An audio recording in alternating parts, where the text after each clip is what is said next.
Balalingasana.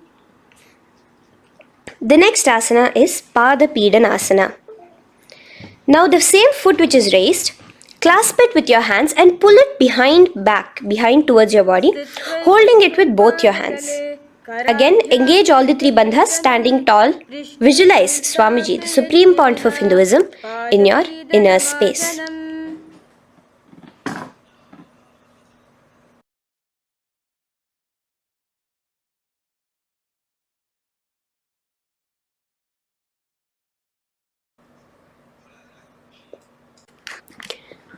From here, let's enter into Natarajasana. Now, the same foot you're already holding behind your back, twist the same hand of that leg inwards and pull the leg back. Extend the opposite hand forward with the index and thumbs together, again in the Bindu Mudra. Now, pull the foot back and up while leaning forward in Natarajasana. Hold your balance here. Here you will be engaging only the Moola Bandha, visualizing yourself as Lord Nataraja, the Lord of Dance.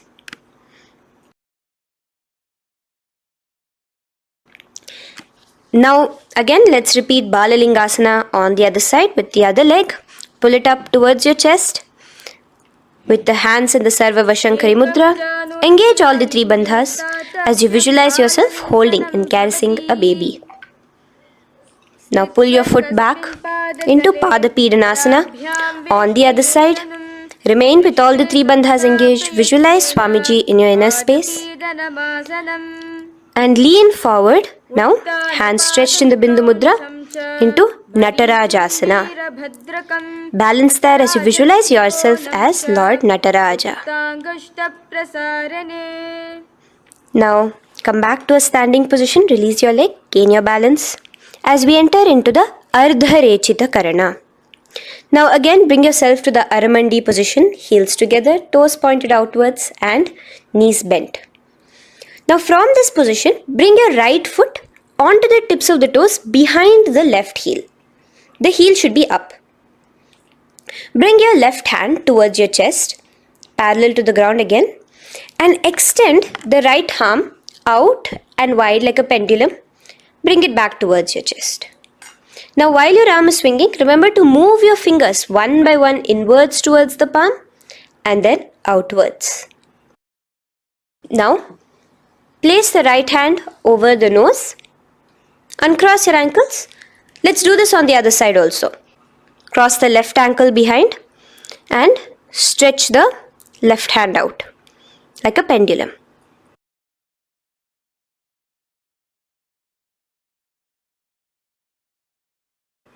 Bring it to your nose and cross the ankles. Now let us enter into the skeleton dance. It's a very powerful meditation. It cleanses the muscle memory. Any patterns which are there within your muscle memory can be completely wiped out through this skeleton dance. Just 2 simple steps. Now stand straight. Visualize yourself as a skeleton. You can close your eyes. Just visualize yourself as pure bones. There are no muscles, no veins, no nerves, tissues, organs, nothing. Just bones, a skeleton form.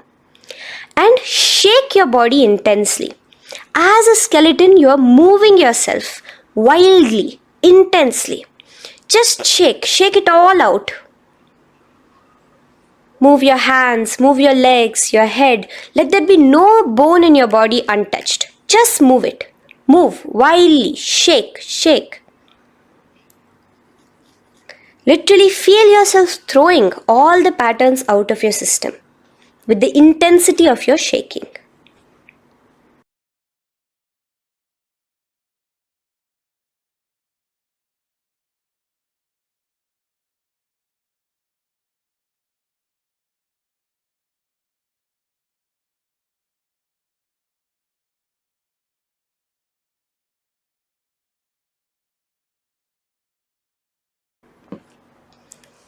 Now slowly calm down. Take a few steps, gain your breath back. That's a powerful meditation we did. Let us do the next Karana. Again, come back to a standing position. Do the Aramandi. Your toes outwards, knees bent with your feet together. Now here, raise your hands above your head. Keep your palms completely straight and cross the wrists with the palms facing forward and the back of the hands outward. Now from the crossed wrists, uncross the wrists, spreading your arms out wide while you turn your hip towards the side. Turn by the waist sideways. Bring your hands back over the head and turn on the other side. Repeat this on the other side. Do it again. Let's twist out. Come back to the middle and twist out again. This is the Kati China Karana. Now stand tall. Raise your hands above your head. Bring yourself to the top of the tip of your toes. Let your hands face each other parallel to the ears. You're tall, pushing yourself, stretching yourself. Again, engage all the three bandhas. Tucking in your chin to the chest, sucking in your stomach and clenching your perineum. Visualize yourself as a palm tree. We have the japa changing over here where you will be repeating Shivoham in your throat center. Tadasana. Now, as we enter into Uttanasana, relax and lean forward, bringing your hands on by the ground next to your feet. Keep your palms flat on the ground. Try your best. Engage all the three bandhas. Remain with all the three bandhas engaged as you visualize Swamiji, the Supreme Pontiff of Hinduism himself, in your inner space. Now jump your feet back into Tarakshvasana, coming to a plank position. Keep your hands shoulder width apart. Be steady there. Chuck in your chin to your chest in the Jalandhara Bandha as well as engaging the Moola Bandha. Now rotate your head while in the Jalandhara Bandha from shoulder to shoulder, side to side. This is Tarakshvasana. Visualize Swamiji, the Supreme Pontiff of Hinduism, in your inner space. Yes. Now lay flat onto the ground in Bhujangasana. Lower your entire body down. Now point your toes backwards. Keep your hands by the side of your chest and push yourself off the ground. Remember to use the strength of your lower back to hold yourself up. Open your mouth wide. Inhale through the hollow of your throat and exhale through your nose. This is the Bhujangani Mudra. In Bhujangasana, you will visualize yourself as a cobra. Now come back into a plank position. So you can tuck in your toes and come back into a plank position. In Shashasana, alternate bringing one knee towards your chest, back and forth. So you'll bring one knee front, push it back and bring the other knee. Repeat this again and again. Do the Sahaja Kumbhaka. Simple breathing in, breathing out. Engage the Moola Bandha, clenching your perineum. Visualize Swamiji, the Supreme Pontiff of Hinduism. Okay. Now place your legs back into the plank position as we enter into Rathasana. Again, bring one foot between your hands and alternate jumping one foot back and bringing the other foot forward simultaneously. Again and again. Continue the Sahaja Kumbhaka and the Moola Bandha engaged as you visualize yourself as a chariot, a Ratha, in Rathasana. Now, into Veerabhadrasana. Remain one leg in between your hands. So as you jump, one leg comes between your hands. Stop in that position. One leg stretched back. And raise yourself up into a standing position. So the front foot will be pointing forwards and bent at a 90-degree angle. The knee will be bent at a 90-degree angle. The other leg, which is extended back, the foot will be pointed sideways at a 45-degree angle. Now raise your palms, hands up, parallel beside your ears. Do the Uddiyana Bandha along with the Moola Bandha, pulling in your stomach in.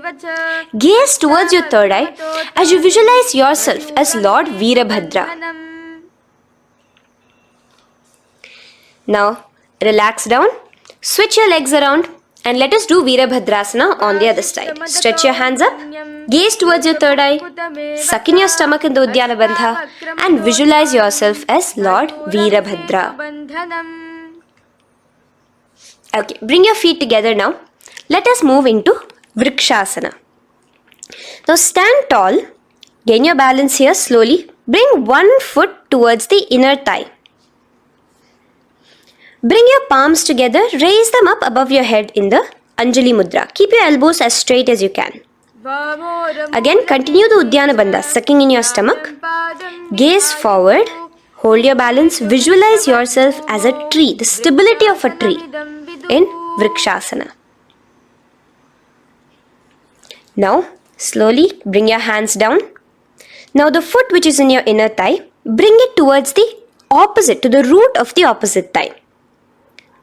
Bring your hands in the Namaskar Mudra in front of your heart center together and visualize yourself here as Lord Garuda, just engaging the Moola Bandha alone here. This is Garudasana. Now let us repeat Vrikshasana on the other side. Slowly put your foot down. Bring the other foot to the inner thigh. Raise your hands above your head. Suck in your stomach in the Udyana Bandha and visualize yourself as a tree.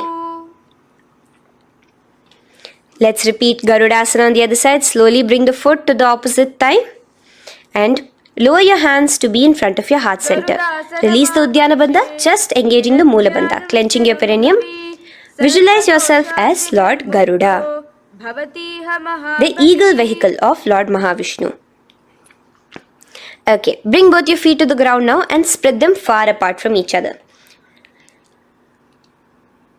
Now keep one leg toes pointing forward and the other set of toes pointing sideways. Straighten your arms out parallel towards the ground. Bring your front arm down towards the front foot, beside your foot, while the other arm extends towards the sky. Visualize yourself as a triangle in Trikonasana. Now raise up and let's repeat Trikonasana on the other side. Switch the position of your legs around and go forward. The other arm raised towards the sky. Visualize yourself as a triangle. Now come back to a standing position.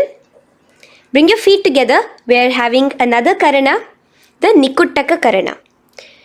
Bring yourself to the Aramandi position. Feet together, knees out wide. Here now bring your hands towards your chest, but keep both your palms parallel towards each other. Bring your right foot onto the toes with the heels up. And simultaneously bringing the right hand towards the top. Now drop the right foot, simultaneously lifting the left foot onto the toes and switch the hands position. Now the left hand is on the top and the right hand is on the bottom. Repeat and let us do this repeatedly. Okay, relax now, come back to a straight position and sit down onto your toes. Sit on your heels with your toes on the ground, knees raised up off the ground, together in front of you in Angushtasana.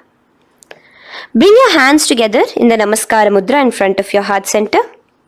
We have a very interesting pranayama over here, which is the Bhramari Kumbhaka, where you will be subtly buzzing like a bee as you do this asana. The japa we will be entering into is Sadashivoham.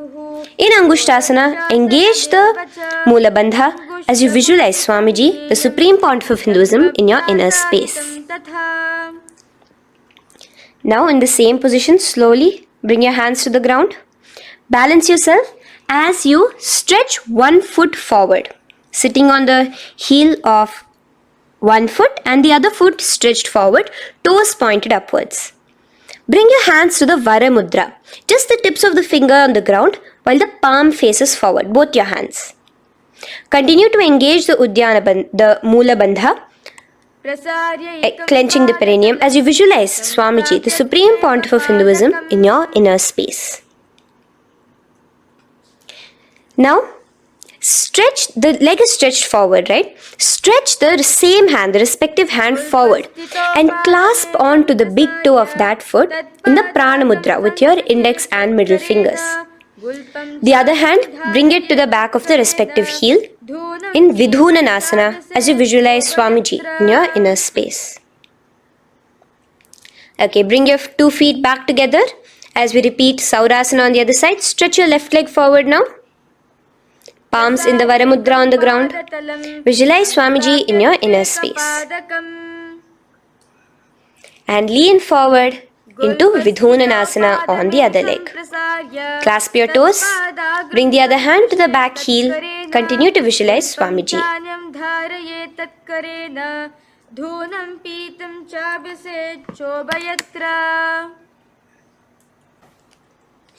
Now bring your 2 feet back together as you continue to sit on the heels, getting a nice toe workout here.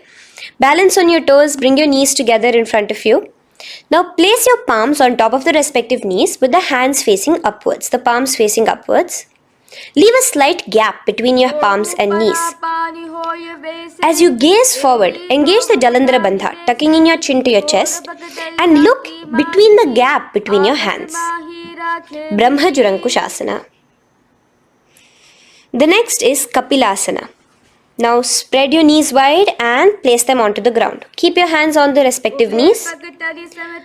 Pull your stomach in and up in the Uddiyana Bandha. Gaze towards your nose as you visualize yourself as Maha Kapila Muni, the first man that ever started thinking. In the same position, just release that Uddiyana Bandha. Release the lock of the stomach, but continue to clench your perineum in Mula Bandha as you switch your gaze to your third eye. So from your nose, switch your gaze to the third eye. Visualize Swamiji, the Supreme Pontiff of Hinduism, in your inner space. Bhadra Gorakshasana. Next is Suryasana. Now, your toes are tucked. Just lift your knees off the ground, wide apart. Bring your hands together in the Padma Mudra with the little fingers and thumbs joined together. Engage the Uddiyana Bandha, suck in your stomach and raise your hands up tall above your head. Slightly lean back as you look towards the gap between your hands. Visualize Lord Surya in your inner space. Now relax, slowly bring your hands to the ground. Sit on top of your heels, the toes flat. Here, keep your hands on top of your knees and lift your tongue up against the roof of your mouth in the Manduki Mudra. Do the Sahaja Kumbhaka, simple breathing in and out. Engage the Mula Bandha, clenching your perineum. With the Japa Sadashivoham, repeating in your inner space, here you will visualize yourself as a frog in Mandukasana. Your tongue pressed against the upper palate. Is your frog-like tongue catching the nectar of immortality dripping from your Sahasrara Chakra? Gaze towards your third eye in Mandukasana. Now from here itself, moving into Uttana Mandukasana. Just bring your hands to the opposite shoulders, remaining in the same seated position. Continue with the Uddiyana Bandha engaged, gazing at your third eye. The Manduki Mudra, tongue pressed against the top of your palate, visualizing yourself as a frog in Uttana Mandukasana. Slowly bring your hands out from behind your back. Now slightly raise up and cross your ankles behind you. Sit on top of your crossed ankles. Keep your knees wide and your fingers spread on the top of your knees, both your hands. Open your mouth wide and stick out your tongue, exhaling forcefully. Gaze at the tip of your nose. Repeat this several times because you are visualizing yourself as a lion in Simhasana. The next asana is Bhadrasana. Now you can release yourself and uncross your ankles. Just keep your toes crossed behind you. Again, sit on top of your heels, keeping your knees wide apart. Cross your hands behind your back, hold on to the big toes in the Prana Mudra with your index and middle fingers. Apply the Jalandhara Bandha, tuck in your chin to your chest along with the Mula Bandha, sucking in your perineum. As you gaze towards your nose, here, resume the Bhramari Kumbhaka, buzzing like a bee subtly in your inner space as you visualize Swamiji, the Supreme Pontiff of Hinduism, in your inner space. Now, bring your hands out from behind you. As you bring yourself to a squatting position. Keep your feet flat onto the ground as close together as possible, but your knees opened wide. Bring your body in between your knees, your torso in between your knees, and take your arms in and around your knees towards the back, clasping your fingers, interlacing your fingers behind you in the Parashu Mudra. Gaze towards your nose. Visualize yourself as a crow in Kakabhusandhiya Asana. The next asana is Kanipavasana. Unclasp your hands and place them flat onto the floor. Keep them shoulder width apart for good balance. Now, slowly bring your knees to the back of your arms, above the elbows. Lean your chin forward and down. Keep your gaze steady as you lift your feet off the ground. In Kanipavasana, visualize Swamiji, the Supreme Pontiff of Hinduism, in your inner space. Now in the same position, slowly lower your head to the ground and stretch your legs up high, forming a tripod between your two hands and your head in Kapali Asana. Gaze at your nose, continue the Brahmari Kumbhaka, continue engaging the Mula Bandha and the Japa of Sadashivoham. Visualize Swamiji in your inner space. The next asana is Parshva Mayurasana. Slowly bring your feet down. Yes, relax. And now squat on your toes with your knees together and twist your body. Place both the hands to one side of your knees. Now bring one of your elbows to the knee and the other of your elbows towards the hip. Lean onto your arms, balance, extending your legs out to the side. Gaze towards your third eye, visualizing yourself as a peacock. In Parshva Mayurasana, as you do the pranayama, the Rechaka Kumbhaka, let your exhalations be prolonged and your inhalations be slightly shorter. Now relax, bring your feet to the ground and bring your body to the other side of your knees. As you repeat Parshva Mayurasana on the other side, lean forward, stretch your legs, gaze at your third eye, visualize yourself as a peacock. Now let's do Bhairaganathasana. Now come again to a plank position. Place your hands down, stretch your legs back and bring one foot around your shoulder to be placed in between both your palms. Gaze at your third eye. Just engage the Mula Bandha, clenching your perineum. Here, this is Bhairaganathasana. Visualize yourself as Lord Kala Bhairava. Slowly bring your foot out and bring the other foot in between your palms, remaining in the plank position. Continue to visualize yourself as Lord Kala Bhairava in Bhairaganathasana on the other side. The next asana is Unmukha Pithasana. Now from the same plank position, bring your forearms onto the ground. Be steady as you walk your feet closer towards yourself, forming like a slight mountain. In Unmukha Pithasana, gaze at your third eye. Continue the Rechaka Kumbhaka. Visualize Swamiji in your inner space. The next asana is Vashishthasana. Now, just raise yourself onto one of your hands. So, release your forearms off the ground and raise yourself onto your right arm. And keep your body completely parallel to the ground as you raise your left arm straight above your head. Visualize yourself as Rishi Vashishta as you do the Vashishthasana. Gaze towards the hand on the top. Now slowly bring that hand down. As you switch the hands, bringing your right hand up towards the sky. Balance there, completely straight on your toes. As you visualize yourself as Rishi Vashishta, the Guru of Bhagavan Sri Rama. Now, bring your feet forward into Anjani Asana. So here you will be sitting on your hips with your legs pointed forward. And sit on top of your hands. So keep your palms facing upwards and sit on both your palms as you tuck your elbows into your body. Do the Rechaka Kumbhaka, continue the Rechaka Kumbhaka.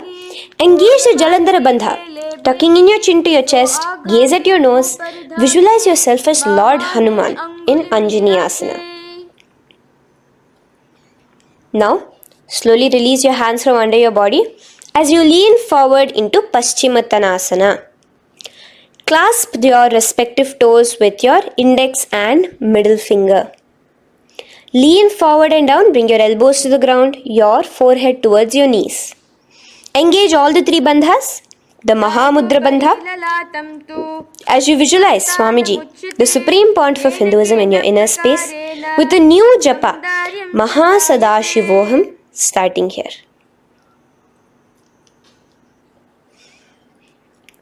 The next is Ugrasana. Now, you can raise up and clasp your hands behind your neck in the Parashumudra. Interlace both your fingers. Lean forward and down, bringing your forehead to your knees and your elbows onto the ground. Again, engage all the three bandhas in the Mahamudra Bandha as you visualize Devi Kali in your inner space in Ugrasana. The next is Marichiyasana. So raise up and keep one leg pointed forward while you bring the other leg towards the groin, the knee pointed upwards. Place the foot flat on the ground. Now lean forward, bring both your hands, wrap your arms around the raised knee, clasping your hands behind the back together. Bring your chest to the thigh with your head towards the knee. Here engage just the Moola Bandha, sucking in your perineum, as you visualize yourself as Rishi Marichi in Marichiyasana. The next asana is Mahamudrasana. Now slowly raise up and the raised knee, let it rest by your side with your leg towards the inner thigh of the opposite leg. Now again reach down, hold your foot, bring your elbows to the ground, your forehead to your knees, three bandhas in the Mahamudra Bandha. Gaze at your nose, visualize Swamiji himself in your inner space. Raise up. Let's repeat Marichiyasana on the other side. Bring the other foot straight while the other foot comes into the groin. Knee up. Lean forward, clasping your hands behind your back. Visualize yourself as Sage Marichi. Now from here, raise up, engage all the three bandhas as you let your knee fall to the side. Lean forward, clasping the foot. Gaze at your nose. Visualize Swamiji in your inner space in Mahamudrasana on the other side. Now, bring yourself to a seated position. Sit and bring the soles of your feet together. Bend your knees and keep your heels as close towards you as possible. While try to touch your knees to the ground. Clasp your feet together with both your hands. Maintain a straight spine. Gaze towards your nose in Bhadrasana 2. Visualize Swamiji, the Supreme Pontiff of Hinduism, in your inner space. The next asana is Gwali Pavasana. Now, keeping your feet together, just bring your hands towards the respective knees. Just lightly place them there. Tuck your chin to your chest in the Jalandhara Bandha, continuing to engage the Moola Bandha, clenching your perineum. As you gaze at your nose, visualize Swamiji, the Supreme Pontiff of Hinduism, in your inner space. Now, push your soles slightly further away from you. The joined feet, push it further away from your body. And lean forward, keeping both your hands, the fingers inside of the feet. Hold the soles of your feet. Lean forward and down. Bring your forehead to the ground. Gaze at your nose. Visualize the Yoni Mandala in your inner space. In Joni Asana. The next is Midiki Pavasana. Raise up. Stretch your arms out wide beside your body as you lean forward, your arms going over your knees. Bring your forehead to your feet. Continue to gaze at your nose. Visualize Swamiji, the Supreme Pontiff of Hinduism, in your inner space. Now, in Siddha Samadhi Asana, raise yourself up. Now, put your forearms underneath the calves of the respective legs. Let your palms face up towards the sky as you bring your head down to your feet. Gaze at your nose as you visualize Lord Surya in your inner space in Siddha Samadhi Asana.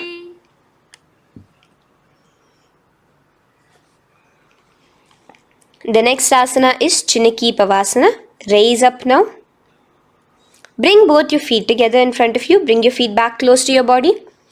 Now place your hands underneath both the feet and pull your feet open like a book facing towards the sky. Both your feet. Press your elbows onto your thighs near the knees and gaze towards your nose, visualizing Swamiji in your inner space in Chinaki Pavasana. Giving yourself a nice stretch.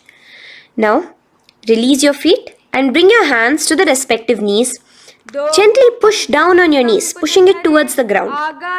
Suck in your stomach in the Uddiyana Bandha. Gaze at your third eye, visualizing Swamiji in your inner space. This is Charapata Chokasana.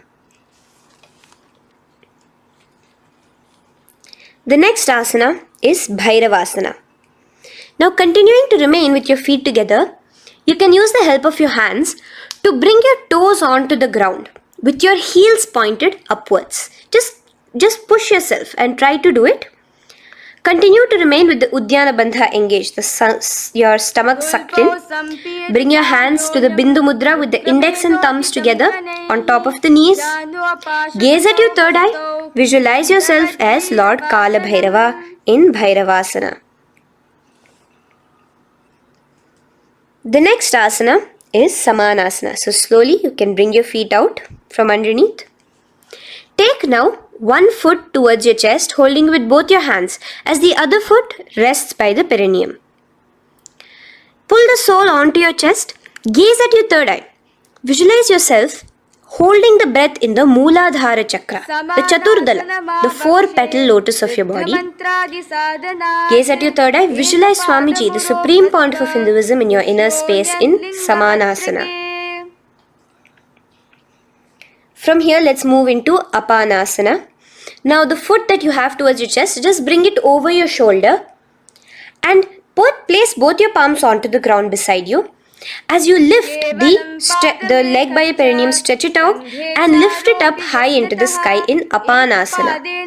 Gaze at your third eye, visualizing Swamiji in your inner space. Let's repeat Samanasana on the other side. Bring your foot down. Clasp the other foot towards your chest. Gaze at your third eye, visualizing Swamiji in your inner space.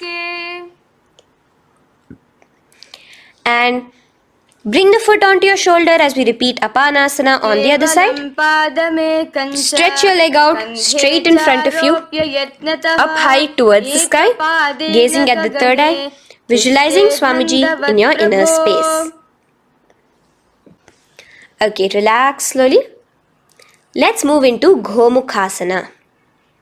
Now, sitting in a seated position, cross one leg over the other, like over, and align the knees together at the center of your body and the feet by the opposite hips.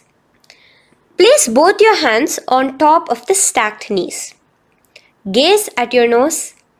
Here we have a beautiful pranayama, very cooling pranayama, which is the Sheetkari pranayama, where you will be inhaling through your clenched teeth with your tongue pressed against behind your teeth and exhaling through your nose, creating a hissing sound. The japa will be for the next sequence of asanas. Om Nithyanandoham. Visualize the face of a cow in Gomukhasana. Now keep your knees crossed. From the knees, bring your hands towards the respective toes on the side of the body. Clasp the big toe in Pranamudra. Suck in your stomach in the Uddiyana Bandha. Visualize yourself as Rishika Anasuya in Anasuyasana. Now in Anusuyasana 2, just bring your hands behind your back, clasped together, interlaced fingers in the Parashamudra. Lean forward and down. Try to bring your nose to touch the ground in front of you. Just visualize yourself as Rishika Anasuya and gaze at your nose. Anusuyasana 2. Raise yourself up now. Now bring one foot towards the perineum, knee resting on the ground. Raise your other foot with the foot in front of the lying down foot, knees pointed upwards towards your chest. Place your hands on the respective knees. Keep your spine tall, chest out. Gaze at your nose. Visualize yourself as Lord Garuda, the eagle vehicle of Bhagavan Mahavishnu. Garudasana 2. From here moving into Naradasana. Now, keep both your hands, bring both your hands behind your neck and clasp them in the Parashamudra. Interlace your fingers behind your neck. Twist outward of the raised knee. Just keep your whole body outside of the raised knee. Gaze towards your third eye, visualizing yourself as Devarishi Narada in your inner space. From Naradasana, let's enter into Matsya Pithakasana. Place one foot on the top of the opposite thigh. Wrap your respective arm across the knee, holding on to the opposite shin. Extend the opposite hand straight. Hold on to the respective toe with the index and middle fingers in Prana Mudra. Gaze towards your nose. Visualize Matsyavatara, the fish form of Bhagavan Mahavishnu in your inner space in Matsya Pithakasana.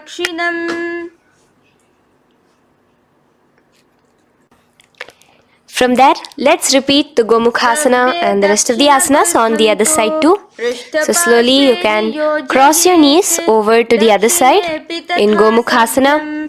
Keep your hands on the top of your knees. Gaze at your nose as you visualize the face of a cow in Gomukhasana. Continuing into Anusuyasana on the other side, bring your hands to your toes. Suck in your stomach in the Uddiyana Bandha. Gaze at your nose, visualize yourself as Rishika Anasuya. And lean forward, bringing your hands behind your back in Anusuyasana 2. Interlace your fingers in the Parashamudra. Continue to gaze at your nose, visualizing yourself as Rishika Anasuya. As you relax the Uddiyana Bandha, just clenching the Mula Bandha alone. Raise up, bring your feet together in front of you as we enter into Garudasana 2. Place your hands on the respective knees. Stay straight. Visualize yourself as Lord Garuda as you gaze towards your nose. And twist your body out of the raised knee, hands clasped in the Parashamudra behind your neck. Gaze at the third eye, visualizing yourself as Devarishi Narada. And bring the foot to the opposite thigh as we enter into Matsya Pithakasana on the other side. Clasp your toe in Prana Mudra. Gaze at your nose, visualizing Matsya Avatara, the fish avatar of Lord Vishnu in your inner space. Now let's enter into Matsyendrasana. Remaining in the same position with one foot on the opposite thigh, place the other foot on the ground on the far side of the other thigh. Twist. Bring your elbow outside the raised knee. Keep the raised arm by your neck. Turn backwards. Gaze towards your third eye, the other hand straight out. Visualize Matsyendranatha, the great Rishi and master of Hatha Yoga in your inner space. Just switch your hands around. Straighten the hand that was originally bent and bend the other hand towards your neck. As we enter into Kubhasana, visualize yourself as a camel. Continue to gaze at your third eye. Now, straighten out both your hands straight out in the same position. Continue to gaze at your third eye, visualizing Matsyendranatha, the master of Hatha Yoga in your inner space. Now slowly, take your foot off from the thigh. As we enter into Matsyendrasana on the other side, bring the other foot to the thigh. Place the other foot on the far side. Twist, bringing your elbows outside of the raised knee, hands on the head. The other hand stretched out back. Twist, gazing at your third eye. Visualize Matsyendranatha in your inner space. Switch the hands around as we enter into Kubhasana on the other side. Remember to visualize yourself as a camel.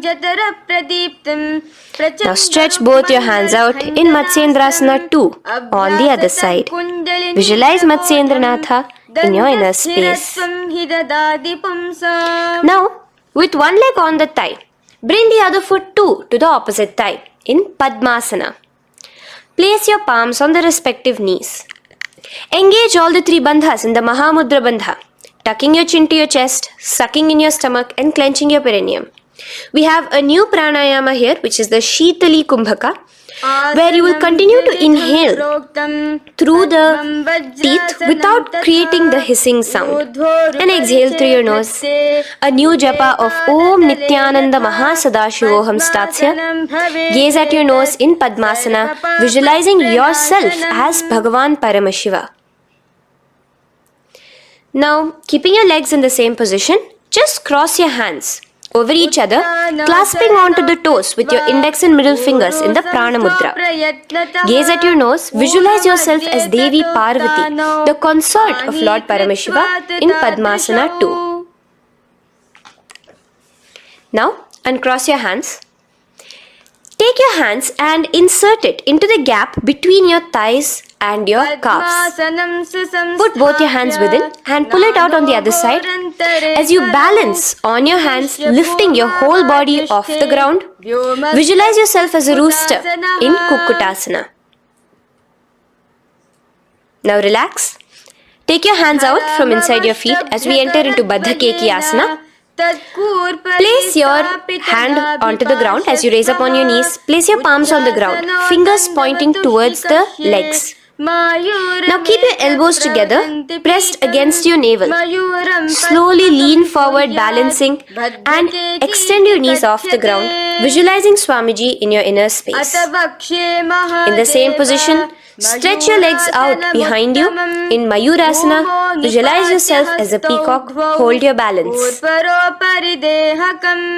Relax now. Yes, relax flat onto the ground into Makarasana. Lay down completely flat.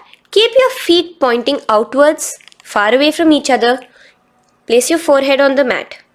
Interlace your fingers behind your neck in the Parashumudra. Just relax, visualizing yourself as a crocodile as we go back to the Sahaja Kumbhaka, the simple breathing in, breathing out. Just keep the Moola Bandha alone engaged.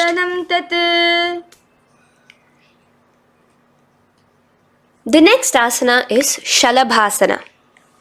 Now lay on your stomach and place your hands on the ground beside the chest. From the laying position, raise your legs up. Use your core strength to bring your thighs off the ground. Visualizing yourself as a locust in Shalabhasana.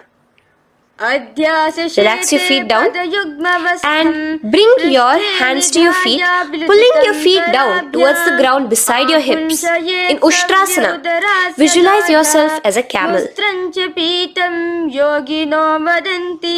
Now slowly kick your legs back. Rise your hand is clasping your feet. Pull your feet towards the sky, lifting your chest and thighs off the ground. In Dhanurasana, gaze at your third eye. Visualize yourself as Paramashiva's bow. Relax slowly and come up to a sitting position. In Bhagasana, sit on both your knees with your head, neck and spine straight. Clench your perineum in the Moola Bandha. Place your hands on top of your knees. Gaze towards your third eye, visualizing Swamiji, the Supreme Pontiff of Hinduism, in your inner space. From here we enter into Gohyasana. We have a couple of headstand postures here, so get yourself ready. Now place your forearms on the ground with your fingers interlocked. Ensure your elbows are at shoulder width for the best balance. Place the top of your head on the ground, holding your head with your hands. Slowly walk your toes forward until your hips are in a straight line with your shoulders, and just kick your feet up slightly. Make sure not to lose your balance. Keep your knees bent together at your chest, toes pointed upwards. Gaze to your nose, visualizing Swamiji in your inner space.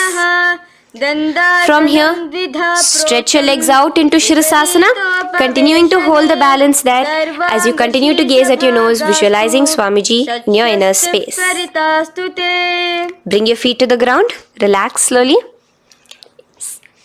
The next asana is Podhyasana. So come to a seated position. Bring your hands behind your calves, stretching your legs up and your forehead to your knees. Visualize Swamiji in your inner space. Here we have a new Kumbhaka, which is the Bhastrika Kumbhaka, where you will be exhaling forcefully, making the sound of a bellows. Podhyasana. The japa for this next series is Om Nithyananda Paramashivoham, the Mahavakya. Relax yourself. Continuing to remain balanced with your legs up, just bring your hands to the opposite shoulders. In Parighasana, visualize yourself as a mace as you gaze towards your third eye. Now relax. Keep your elbows and palms onto the ground as your legs are raised. Visualize yourself as a boat in Naukasana, continuing to gaze towards your third eye. Remember to continue the Bhastrika Kumbhaka. Forceful exhalation. Now, continuing to keep your balance, just bring your hands to your feet and scoop your hands underneath the heels, pull it towards the chest. Keep your spine upright, gaze towards your nose. Visualize yourself as Lord Rudra in Rudrasana, the most ferocious form of Paramashiva. Now lay on your back, so you can remove your hands from underneath your feet and lay on your back. With your feet flat on the ground, knees pointed upwards. Now place your palms down. Just let your fingers touch the back of your heel. Do not clasp your feet. Lift your hips up high, pressing the feet onto the ground. Chin tucked to the chest in the Jalandhara Bandha automatically. Gaze at your nose, visualizing Swamiji in Unmukha Pithasana 2. Now lay onto the ground in Shavasana. Just lay completely flat with your palms facing upwards by the side of your body. Just unclutch from any movement happening within you. Visualize your body is dead. The Supreme Pontiff of Hinduism, Swamiji, is just liberating you. Just let your awareness, your energy completely pervade your body in the Shakti Chalan Mudra as you continue to vibrate with the Mahavakya.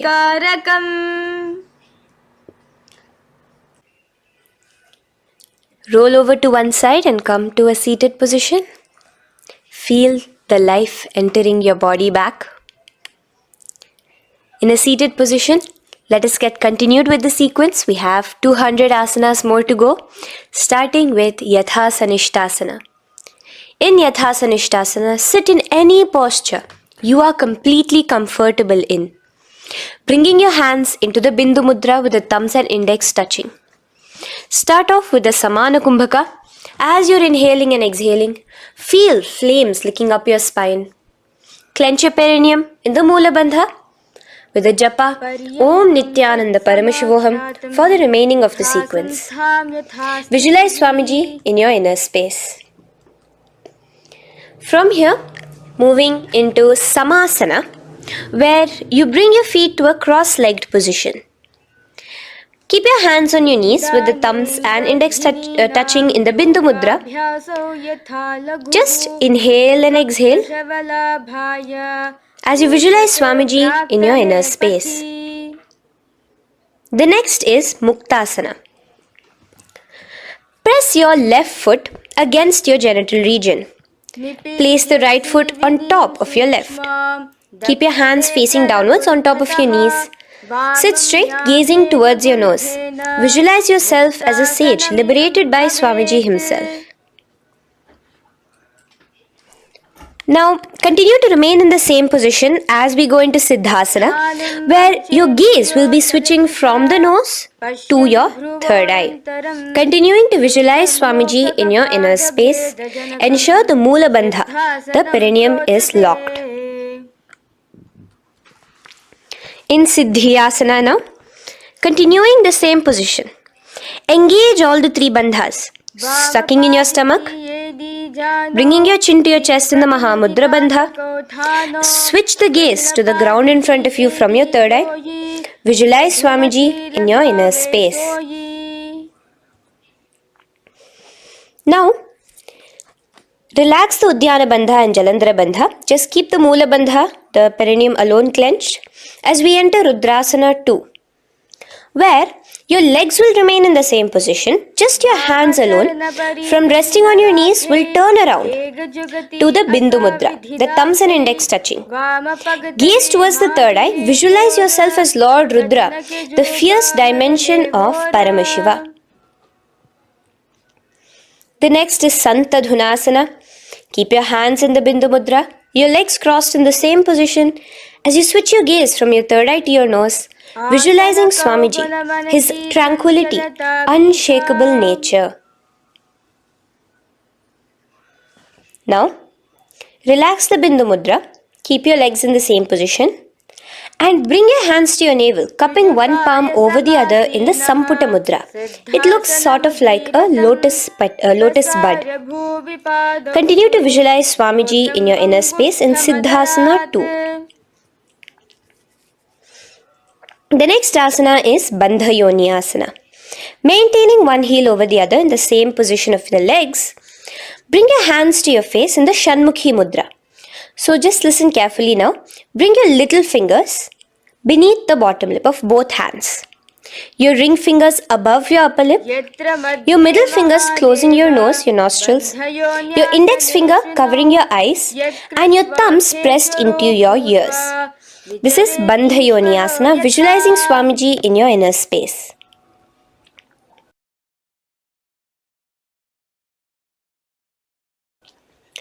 The next asana is Virasana. Now, you can remove your hands from your face and bring one foot onto the opposite thigh, and the other foot underneath the thigh. Keep your hands in the Bindu Mudra, thumb and index fingers together on the top of your knees as you embody the space and state of bravery, Veera, in Virasana. Now, changing the leg position again as we enter into Valmikasana. Keep your left heel on the right side of the generative organ, toes under the thigh. Keep your right foot on top of the left leg, toes by the knee. Again, bring your hands into the Bindu Mudra on top of the knees. Gaze towards your third eye. Visualize Rishi Valmiki, the poet, the first poet and author of Ramayanam. The next asana is Joni Mudrasana. So you're going to remain here as you switch your gaze to your nose, visualizing the Yoni Mandala, a beautiful formation, divine cosmic geometry, representing Devi, Shakti, a symbol of the creative energy of the universe in Joni Mudrasana. In the same position, switch your gaze to your third eye, continuing to visualize the Yoni Mandala in your inner space. Now, let's move into Bhadrasana 3. So bring your feet, the soles of your feet together, uncross them and bring them together in front of your body. Hold it with both your hands, pulling it against you. Push your knees down towards the ground. As you gaze at your nose, suck your stomach in the Udyana Bandha. Visualize Lord Veerabhadra in your inner space. Bhadrasana 3. In the same position, we are entering into Aghorasana, where your left hand will rest on top of the left knee, while your right hand comes towards your face. Now, do the Khechari Mudra, where you are bringing your tongue towards the upper palate, gazing towards your third eye. Now, with your right hand, cover your mouth, close the left nostril with your index finger, inhale through the right nostril. Close both the nostrils, hold your breath and exhale through the left nostril in the Abhyantara Kumbhaka. Repeat this on the other side. Visualize yourself as an Aghori, completely dedicated to Paramashiva in Aghorasana. The next asana is Kaneri Pavasana. So you can distance your feet a little away from your body. As you lean forward, place your elbows onto the soles of your feet and rest your chin on your palms. Gaze at your nose, suck your stomach in Udyana Bandha. Here, continuing with the Rechaka Kumbhaka, where your exhalations are prolonged than your inhalations, visualizing yourself as a female elephant drinking water in Kaneri Pavasana. The next asana is Parasana. So now, come to a seated position, raise yourself up and keep your knees raised. Bring your hands underneath your knees, between your calves and thighs, and clasp them together. Interlace your fingers in the Parashamudra in front of your navel. Lift your feet off the mat. Visualize Swamiji, the Supreme Pontiff of Hinduism, in your inner space as you gaze at your nose in Parasana. The next asana we'll be moving into is Gopi Chandasana. Now, take your hands out from in between the feet as you let your feet rest on the ground. Take your hands out from underneath your calves. Interlace your fingers around the feet with the soles of the feet together and raise it up towards your chest. Rest your knee on top of your feet. Gaze at your nose. Embody the state and space of a king in Gopi Chandasana. The next asana is Udarasana. So now just quickly release your legs, bring your hands underneath your calves and hold on to your feet again from inside out. Both your feet together. Bring your feet up to your chin, resting your chin on top of the interlaced fingers. Bring your feet to your chest, gaze at your nose, visualizing your body, the supreme pontiff of Hinduism, free from any defects in Udarasana. Now, in the same position, just lift your legs up towards your head. Let the top of your hands come towards the top of your head, your forehead. And this is Vishishtasana. Visualize yourself excelling in everything in this posture. Now, slowly relax. Keep your hands underneath your shins as you take your hands up to the shoulder, pulling your hand and interlacing your fingers behind your neck. In Bhujasana, visualize yourself as a cobra. The next asana is Kalyanasana. So in the same seated posture, bring your hands around from behind your neck, remove them and put them around your back, interlacing the fingers behind you. Gaze at your nose. Visualize yourself as a beautiful, auspicious goddess in Kalyanasana.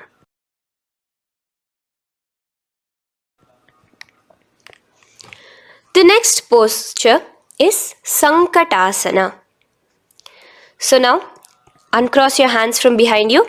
Release yourself completely onto the ground. Place your left knee on the mat and the left foot flat. Sit on top of your left foot, knee pointed forward. Raise your right leg on top of the left, bringing the right heel to the left hip. Place your hands on the opposite knees. Here, do the Ujjayi Pranayama. As you inhale and exhale, make the sound of an ocean. Visualize yourself as a swan, a beautiful swan in Sankatasana. The next is Dhenukasana. Just in the same position, slide your left heel to the left hip. Keep your right knee on top of the left. Place both your hands on your right thigh. Visualize a cow in your inner space as you suck your stomach in the Udyana Bandha, Dhenukasana. Now slowly uncross your legs as we move into Matsyendrasana. Place the right foot on the left thigh, the left foot on the right knee. Bring your left hand behind your back, hold the right thigh. Twist a little bit. Place your right hand on your left thigh. Twist your body, gaze towards your third eye, visualizing Swamiji in your inner space. The next asana, Matsyendrasana 2, just untwist your body. As you clasp the respective toes of both your feet with your hands, lean forward and down, bringing your forehead to the ground in front of your feet. Visualize Swamiji, the Supreme Pontiff of Hinduism, in your inner space. Raise up now. Keep your legs in the same position. We have the Guru Asana. Interlace your fingers together and place it over the topmost knee. Suck in your stomach in the Udyana Bandha, clench your perineum in the Moola Bandha, tuck your chin to your chest in the Jalandhara Bandha. As you engage all three bandhas, visualize Swamiji in your inner space. Let us now repeat Sankatasana on the other side. So, you can release your hands, your legs as you cross the other leg over. Visualizing yourself as a swan, remember to put your hands on the opposite knees. The next asana, Dhenukasana, repeating it on the other side. Slide your leg out, bring both your hands to the topmost knee. Suck your stomach in the Udyana Bandha. Visualize a cow in your inner space. Matsyendrasana again, repeating it on the other side. Bring your legs to the cross-leg position. Twist your body around as you gaze at your third eye, visualizing Swamiji in your inner space. Untwist as we enter into Matsyendrasana 2 on the other side. Hold on to your feet, bring your forehead to the ground, continuing to visualize Swamiji in your inner space. Slowly raise up and let us do Guru Asana on the other side. Engage all the 3 bandhas in the Mahamudra Bandha. Interlace your fingers, place it on top of your knee. Continue to visualize Swamiji, the Supreme Pontiff of Hinduism, as we do Guru Asana. Now, slowly uncross your feet and place them flat on the ground, knees towards the chest in Pashasana. Keep your hands holding the opposite knees, thighs together, and keep your spine completely erect. Continue the Khechari Mudra, where your tongue is pressed against the roof of your mouth. As you gaze at your third eye, visualize Swamiji in your inner space. Continue the Ujjayi Kumbhaka. As you breathe in and out, make the sound like an ocean. Now in the same position, just bring your chin towards your knees in Bodha Shokasana. Lean forward, gazing at your nose, and visualize Swamiji, the abode of bliss in your inner space. Now raise up and bring your hands, uncross your hands, bring your hands underneath your knees, clasping the opposite elbows in Kurakatasana. Gaze at your nose, visualizing Swamiji in your inner space. Now, in the same position as Kurakatasana, just cross your ankles into Sumati Asana. Toes pointed upwards. Gaze at the nose. Visualize the great sage and Maharishi Sumati in your inner space. The next asana is Dandasana. Extend your feet out straight in front of you. Keep your arms straight above your head. Interlace the fingers from inside out. Let your wrists point outwards. Engage the Mahamudra Bandha, all the 3 bandhas. As you gaze at your nose in Dandasana, visualize Swamiji in your inner space. The next is Arambhasana. Now keeping your legs straight, release the Jalandhara Bandha and the Udyana Bandha, keeping your perineum clenched in Mula Bandha. Lean forward and down. Hold your big toes in the Prana Mudra with your index and middle fingers. Head to your knees. Do here the Nadi Shodhana Pranayama. Inhale through the left nostril, hold and exhale through the right. Visualize Swamiji in your inner space. So, slightly raise your body up and bring your hands underneath your knees, extending your knees slightly up. Keep your heels a bit apart from each other and clasp your feet. Bring your shoulders down, wrapping your hands around your legs. Gaze towards your third eye, visualizing Swamiji in your inner space. So from here, let's enter into Jalandhari Pavasana. So you can actually remain in the same position with your hands underneath your calves and just bring the soles of your feet together. You might want to bring your body closer. Place your head on top of your feet with the palms facing upwards on the ground. Gaze at your nose. Visualize Swamiji in your inner space. Now slowly bring your hands out from underneath and come to a seated position. Stretch your legs out as we enter into Urdhva Paschimottanasana. Here we have a new Kumbhaka, the Pratyahara Kumbhaka, where you will feel your breath coming from your Mooladhara Chakra up to the Brahmarandra above the Sahasrara. This is the Pratyahara Kumbhaka. In Urdhva Paschimottanasana, extend your legs out, lift one foot behind your neck and lean forward and down towards your foot, visualizing Swamiji in your inner space. Now, slowly, keeping your leg behind your neck, lay onto your back as we enter into Anantasana. Hold the foot from the top of the opposite hand. Visualize yourself as infinite, endless, eternal. Gaze at your nose in Anantasana.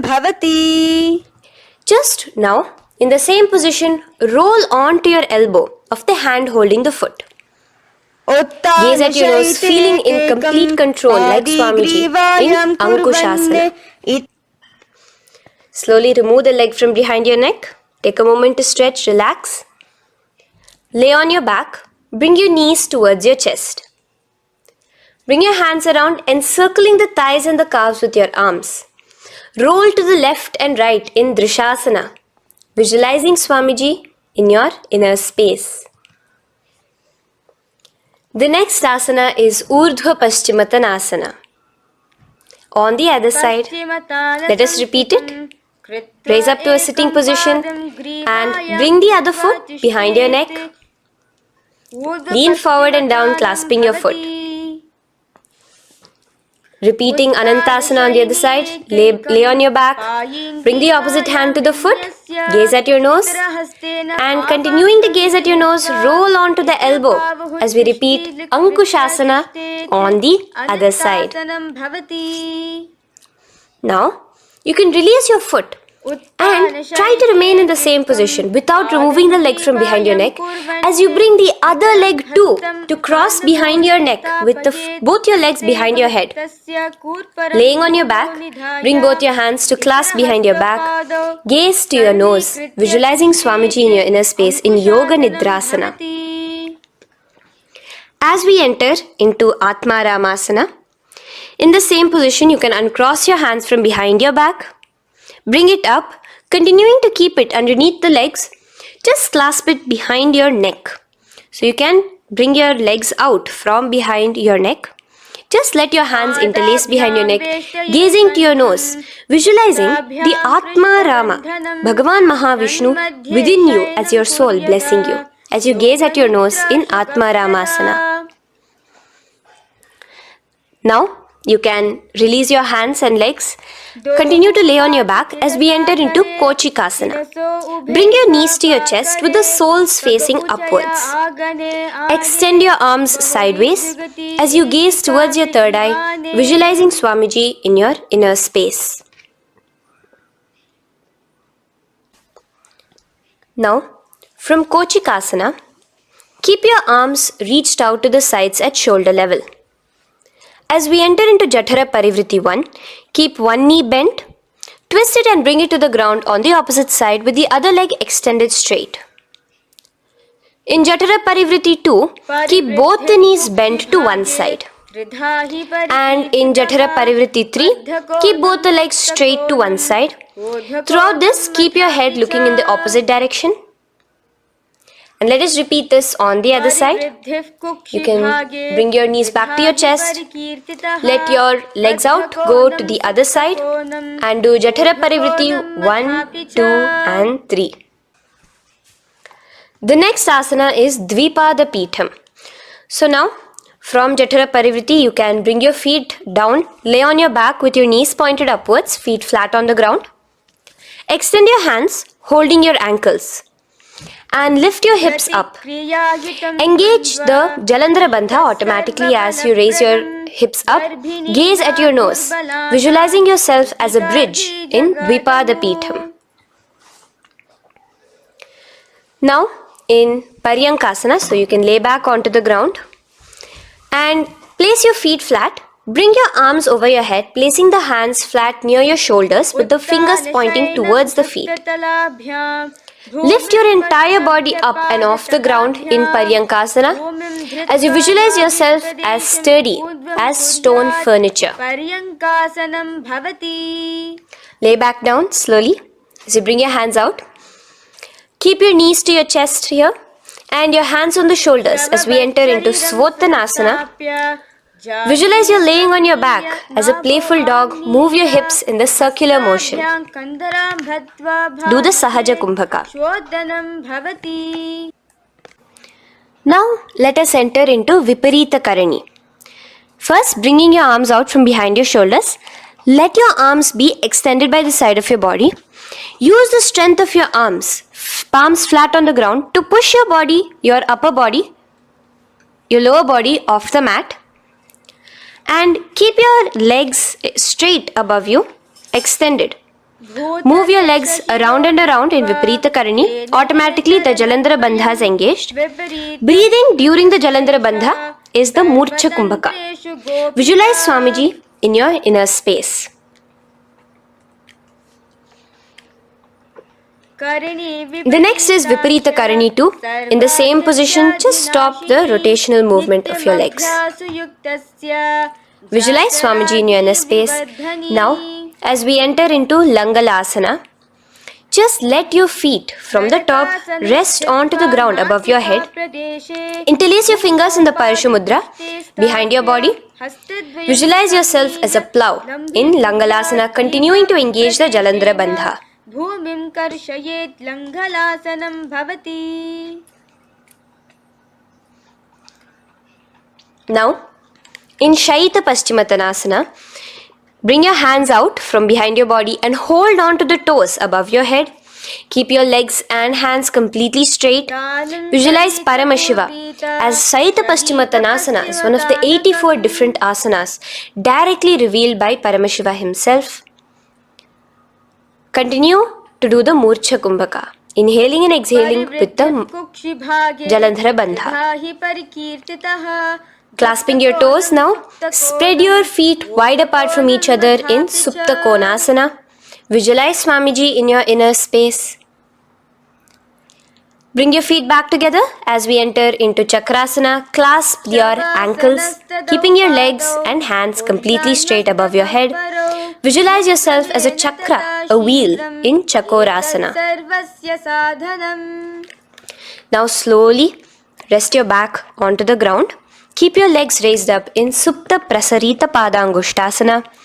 Clasp the respective toes in the Prana Mudra with your index and middle fingers and spread your legs out wide apart from each other. Visualizing Swamiji in your inner space, restart the Ujjayi Kumbhaka where you're inhaling and exhaling, making the sound of an ocean. Bring your feet together in Supta Padangushtasana in the same position, continuing to visualize Swamiji in your inner space.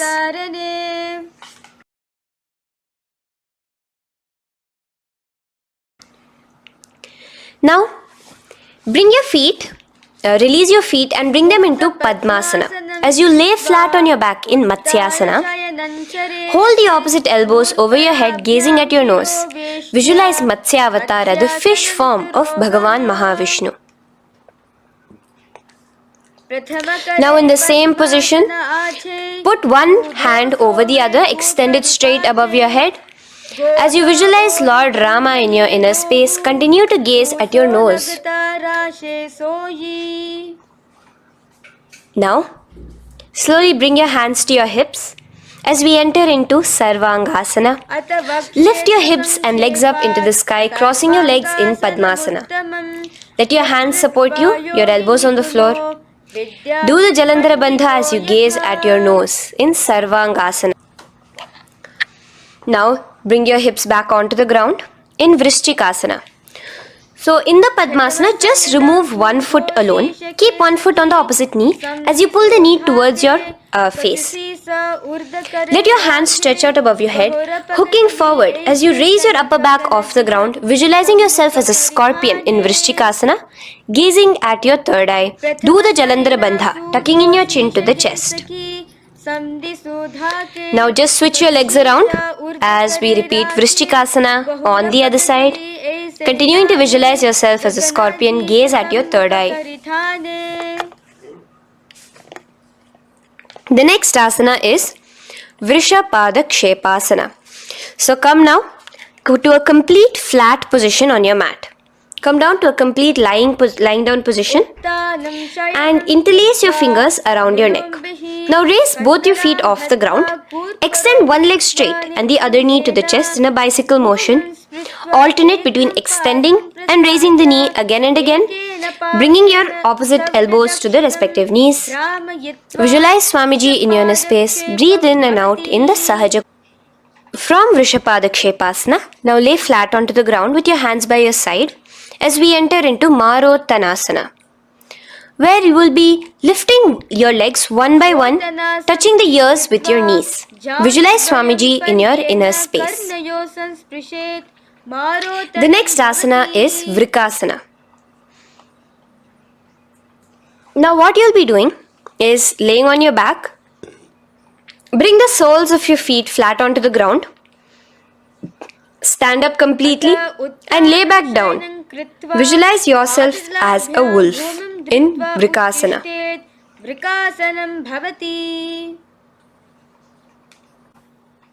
Now come back to a seated position as we enter into Luthasana, where you are going to be quickly throwing your legs above your head as you roll over completely, finishing in a prone position. Do this a couple of times. Come forward, roll over. Come forward and roll over again. Visualize Swamiji, the Supreme Pontiff of Hinduism, in your inner space. Now, take a moment to relax. Lay on your belly with your toes extended in Sarathasana. Keep your hands onto the ground by your shoulders. Now here, contract your lips and make a sound like a flute, whistling while inhaling. Visualize yourself as a ratha, as a chariot carrying warriors into battle for dharma on your back. Now from Sarathasana, let us enter into Dehal Ullanghanasana. So place your palms on the ground and bring yourself to a plank position. Jump your leg forward and back between your arms, visualizing Swamiji in your inner space. Jump forward now. When your legs are between your hands, stand tall. Holding your toes with your hands, walk back and forth. Visualize yourself as a wise 60-year-old elephant in Jatyasana. Now come to a standing position. The next is a beautiful karana, the Lolitika karana. So keep your knees bent, feet pointing outwards again in the Aramandi position. Bend your elbows, keeping your hands at the chest level. Now swiftly move your arms across the body, bringing it back to the center and tilt your head back. Opening your chest up towards the sky, move your head in all the directions. Now stand back straight as we enter into Sarpasana. So stand erect like a rod with your arms by your side, hands touching the thighs. Visualize Devi, Kundalini, raising up and curling upwards around your body in Sarpasana. The next asana is Ushtrasadanasana. Lean forward and down, standing on top of your palms. Begin to move and walk like a camel, visualizing yourself as a camel. In the same position, continuing to walk around, switch your visualization to visualizing yourself as a horse as you start to walk around like a horse in Ashvasana.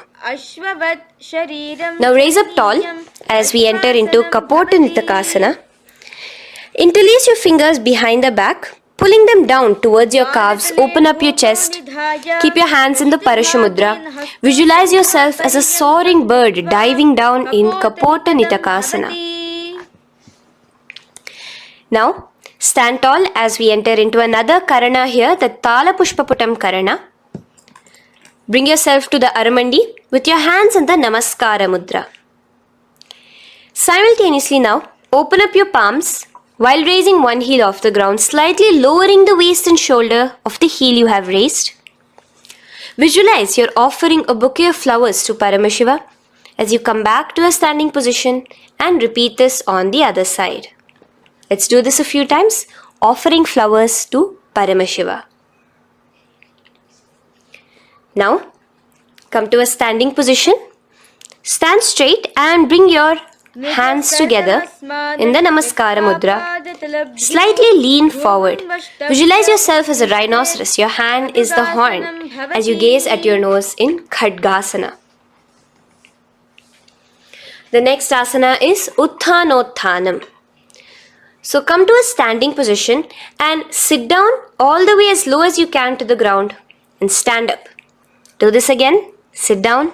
Stand up and again. Sit down. Stand up.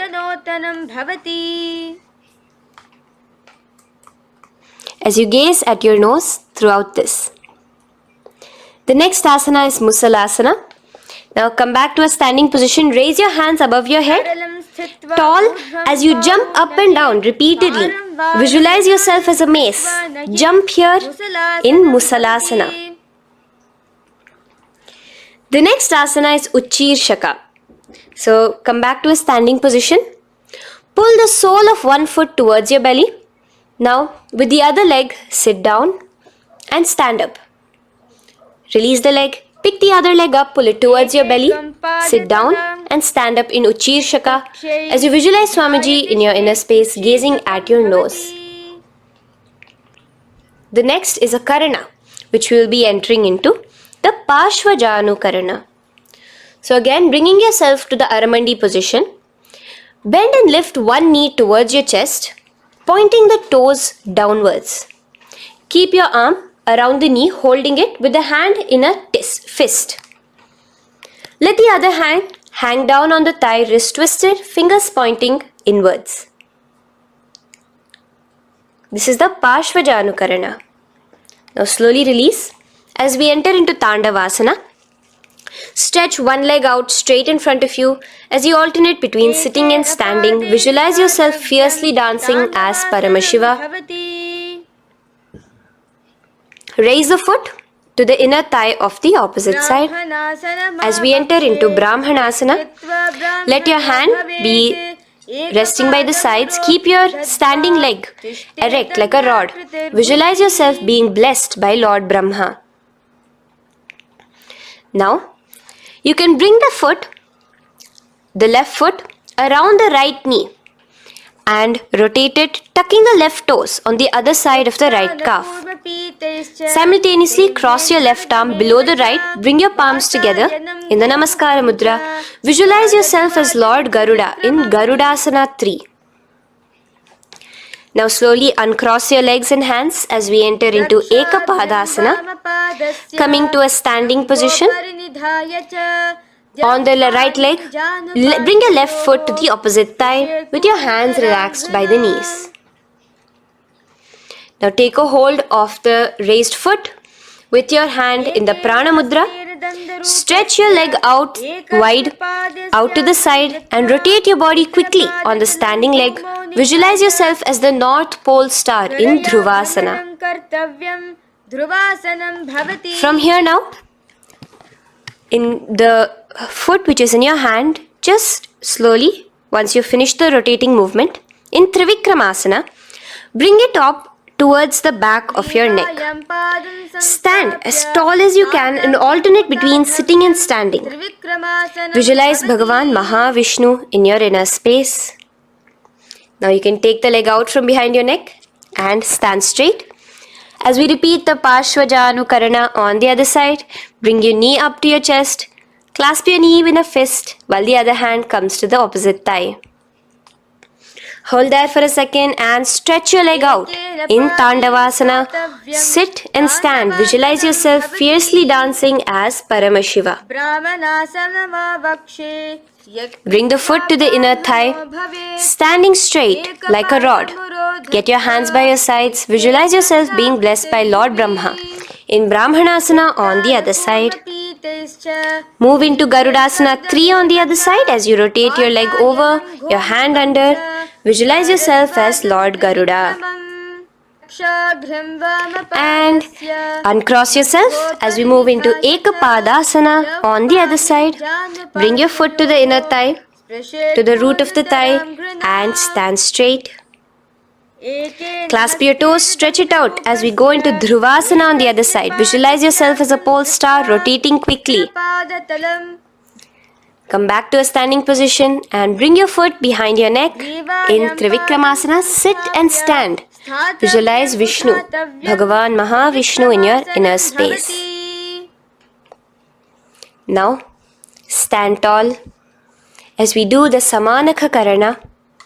Stand with your feet close together, toes slightly pointed outwards. Keep both the hands to the side of the body. Take a moment to breathe in and breathe out and relax. Now, Slowly relax, and from the standing position, slowly bend forward, bringing both your hands underneath your knees. Now once you've squatted down fully, interlace the fingers together in the Parashamudra. Bring that interlaced fingers in front of your navel.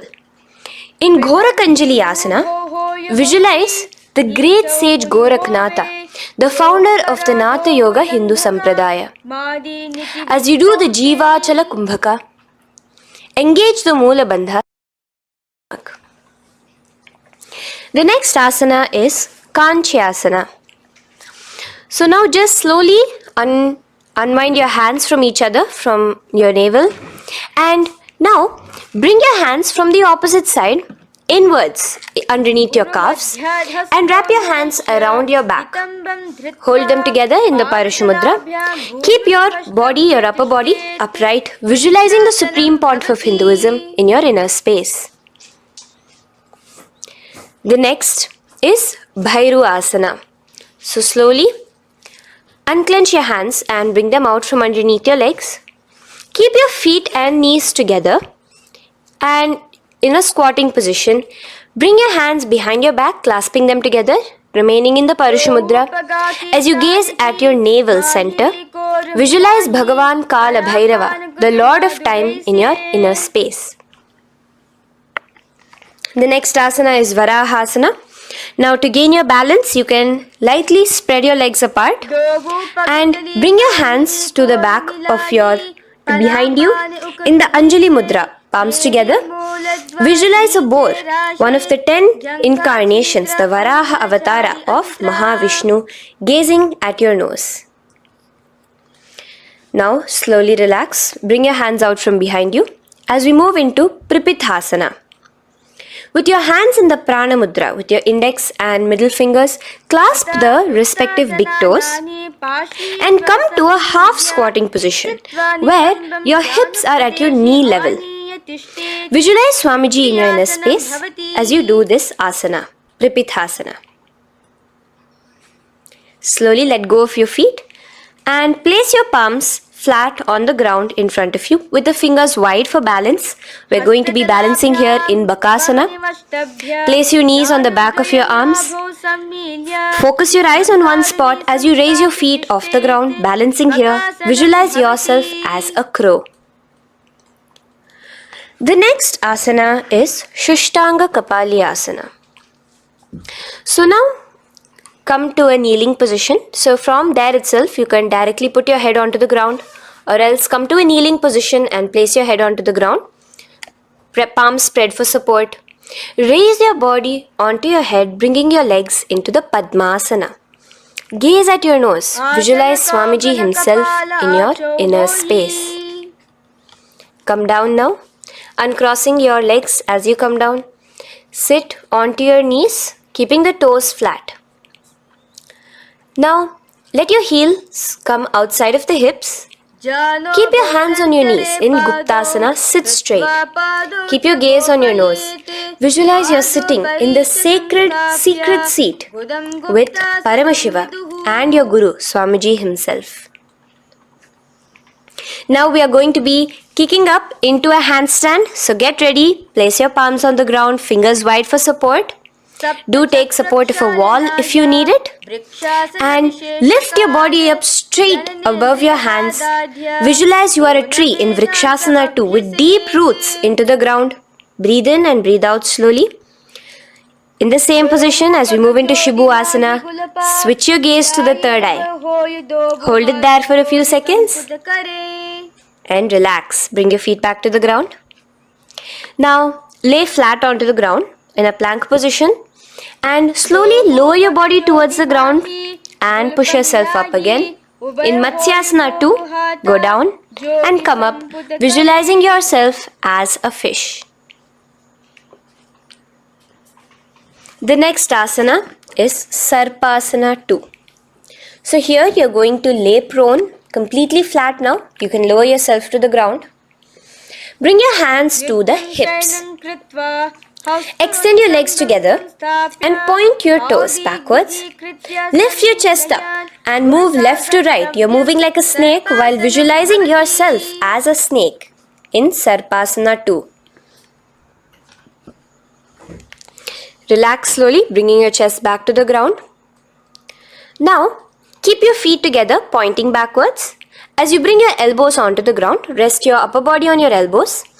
Bring your hands together in the Padma Mudra with your little fingers and thumbs together and rest your chin on your hands. Niralambanasana, where feeling yourself completely supported, knowing that Swamiji is there in your life. Now, slowly relax, place your palms on the ground beside your chest and push yourself up, your hands straight up completely. As you bend your knees, bringing your feet to touch the top of your head. Lean your neck back, touching your head with your tip of your toes. See yourself, visualize yourself as an umbrella, protecting your Guru from the sun's rays in Chhatrasana. Slowly relax, you can bring your feet down. As we move into Vajrasana, just push your body back and sit on top of your knees, with the heels flat on the ground. Now stretch your arms in front of you with the palms facing downwards. Place your forehead on the mat. Visualize you are the weapon of Indra, the Vajra, symbolizing indestructibility as you gaze at your nose. As we enter into Meshasana, raise yourself into the same Gajasana position on your hands and legs with your hips pointed upwards. And alternate striking the ground with the opposite hands. Experience yourself, visualize yourself as a powerful ram as you alternate striking the ground in Meshasana. Now stop striking the ground, bring your palms down again. As we move into Ajasana, kick your legs off the ground and lower your forehead to the mat. Let's do it again. Kick your legs off the mat. Lower your forehead to the ground. You are unborn, existing for all of eternity in Ajasana. Now, come to a seated position as we move into Dhanantara Asana. Sit on your heel with your legs together. Pull your toes underneath you. As you bring your hands top of the knees, gaze at your nose, visualize Swamiji in your inner space. Here, do the Ujjayi Pranayama, inhaling and exhaling like an ocean, Dhanantara Asana. From Dhanantara Asana, now interlace your fingers in front of you and then behind you. Stretch your arms towards all the sides, backwards, forwards. Giving a massage to the various different joints and muscles in your body. Lean forward, get up again. Continuing to visualize Swamiji in your inner space. Relax your hands and now take your respective heels and point them outwards, outside the side of your hips. Keep your hands on your knees with your thighs and knees resting on the ground, spine straight. Visualize yourself as Lord Garuda in Garudasana 4. You have Mahavishnu and Mahalakshmi on your back as you are flying. The next asana is Ananda Mandirasana. Now you can continue to remain in the same position. You can bring your feet pointing inwards. Use your hands to clasp underneath your ankle. Make sure your knees are spread out wide. Gaze at the third eye. Visualize residing in the blissful space of a temple. You are in a temple in Ananda Mandirasana. Now, as we move into Mandukasana, keep your knees wide and sit on top of your ankles. Your hands underneath your knees. Gaze to your nose. Visualize yourself as a frog. Suck in your stomach in the Udyana Bandha and remember to do the Manduki Mudra, your frog-like tongue, catching the nectar dripping from the Sahasrara Chakra in Mandukasana 2. Now, as we move into Narasimhasana, tuck your toes in and sit on top of the heels. Place your palms on the ground, spread your fingers wide and spread your knees apart onto the ground too. Gaze towards your nose Stick out your tongue and exhale forcefully, visualizing the Narasimha Avatara, the form of Mahavishnu as a half lion and half man. Now just raise up, bring your hands off the ground. Here we'll be doing a new pranayama, which is the Bhishraka pranayama, as we enter into Bhishrakasana. So continue to keep your knees and feet on the floor. As you bring your hand up to your face, make a hollow of your palms and place it over the mouth. Keep your thumbs under your teeth and close your lips. Gaze to your nose. Inhale through your left nostril, exhaling through the mouth. Gaze at your nose again. Visualize yourself as Devi, presiding over any and all minuscule fears you may have within you. Now moving back into the Ujjayi Pranayama, let us do Makadasana. So you can take your hands off your face and slowly remaining in the same position, bring it to your armpits. Bring your fingers to your armpits. Imitate as if a monkey is scratching. As you gaze to your third eye, visualize yourself as a playful monkey in Makadasana.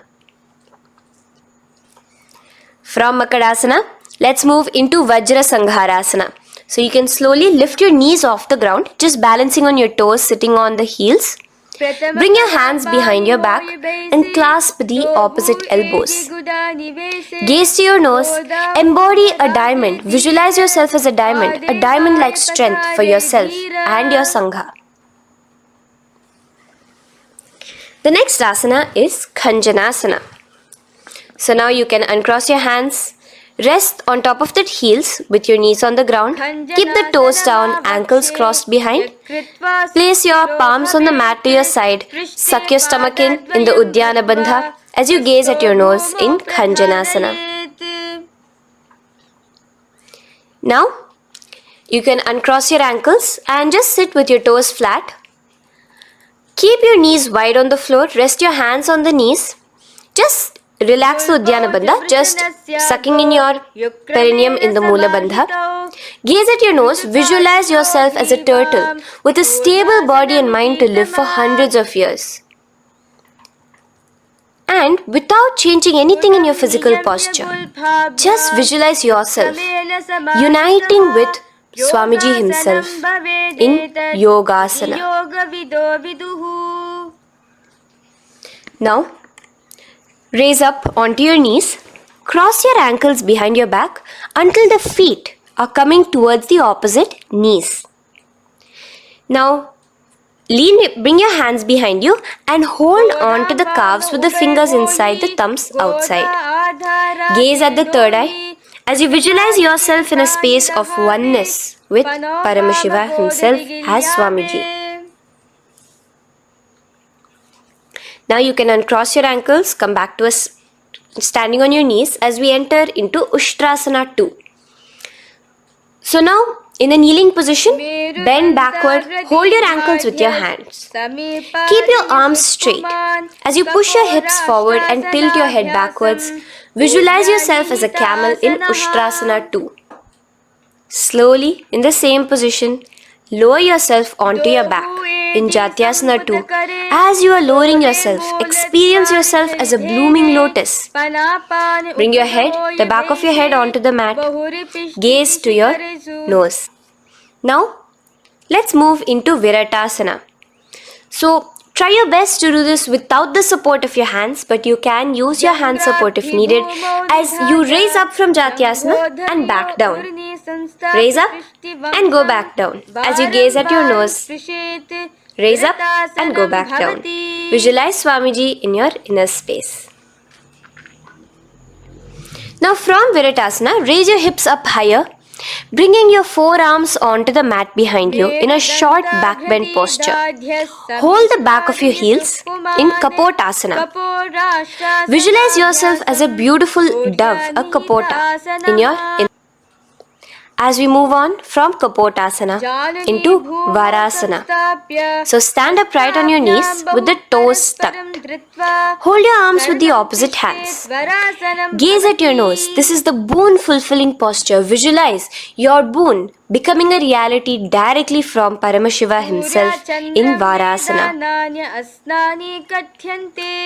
Now, keeping your knees together, toes tucked, just lean forward, bringing your head onto the mat, holding your head with your hands.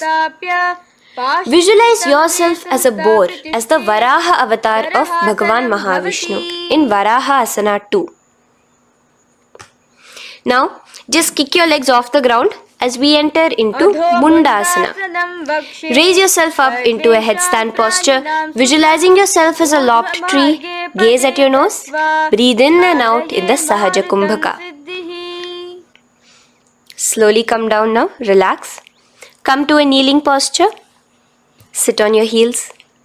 Bring your head down beside your knees, your elbows adjacent to the knees, your hands holding your head. Exhale through your mouth as you gaze at your nose, visualizing Swamiji in your inner space in Andhasana. Now from here, push yourself off the mat as you come lying prone on your belly. Let your arms be extended straight out and together lift your thighs, arms and chest off the ground, stretching your body, balancing there. Visualize yourself as a locust in Viparita Shalabhasana. The next asana is Kapalasana. So slowly lower yourself back to the ground. Now laying on your belly, bring your arms to your side, palms downwards. Keep your forehead on the ground and your chest on the mat. Only lift your legs up into the air. Only your legs are lifting up. Visualize yourself as a skull. You are a mind with purified thoughts, a strong will to attain enlightenment in Kapalasana. The next asana is Akasha Kapotasana. So now, in the same position as you are, let your arms be straight out behind you. As you kick your legs up and over your head, bring your feet slowly to the mat in front of you. Push yourself, balance there. Visualize yourself as a free and open flying dove in Akasha Kapotasana. Bring your legs back out as you lay flat on the mat. Now push yourself onto your knees. Place your forearms on the ground and your chest down such that your navel is touching your knees. Be sturdy, visualizing yourself as a sparrow in Chatakasana. The next asana is Vrishchikasana 2. So your forearms are on the ground. Now slowly raise to your toes and kick your legs off the mat. Slowly lowering your legs to your head. Visualize yourself as a scorpion as you balance in Vrishchikasana 2. Slowly release yourself, coming back to the ground as we enter into Vrishasana. Sit down on top of your right heel and let your left foot remain outside of the hip, the ankle to the side. Place your hands on the mat, visualizing yourself as a bull in Vrishasana. Now, bring both your knees underneath you, sit on both your heels, cross your left leg over top of the right lightly and in Lolasana, push yourself off the ground. Your knees are off the ground, you're just balancing on your hand above the mat. Visualize Swamiji in your inner space. Lower down now. Bring the left foot now outside. Bring the right foot out and sit on your left heel now as we do Vrishasana on the other side. Visualize yourself as a bull. From here, let us get into a very powerful asana, Balagunasana. So, place your left toes on the ground, sit on the heel of your left foot. Place the right foot flat with the knees raised towards your chest. Maintain your palms on the respective knees. Be upright. Visualize Balagunahai, one of the 84 siddhas in your inner space in Balagunasana. Now come to a squatting position. Let your feet be flat as you bring your elbows under your thighs and calves, wrapping it around your shins. Hold on to your ankles from the outside in Grahasana, visualizing yourself as an entire planet. Now, you can unwrap yourself as you sit on top of the opposite heel in Balagunasana on the other side. Maintain your palms on the respective knees. Visualize Bala Gunahai, one of the 84 siddhas in your inner space. Now, sit upon both the toes with the heels up and knees off the mat, knees pointing forward. Now, keep your hands downwards on the respective knees. Keep your spine upright as you visualize Swamiji in your inner space in Utkatasana. The next asana is Vajra Sangharasana. Just spread your knees out wide in Utkatasana. Spread your knees out wide. Clasp the elbows behind your back. Visualize Swamiji in your inner space in Vajra Sangharasana too. The next asana is Anilasana. Now, sit with your feet hip width apart. Bring your hands under the soles of your feet from inside. Your palms facing downwards. Step onto your hands. Keep your arms straight, elbows together at the navel. Gaze to your nose. Visualize yourself able to consume and live off of air alone in Anilasana. The next is Padukasana. So from Anilasana, you can release your hands. Place the back of your hands on the mat with your fingers facing upwards. With your fingers facing towards your body, palms upwards.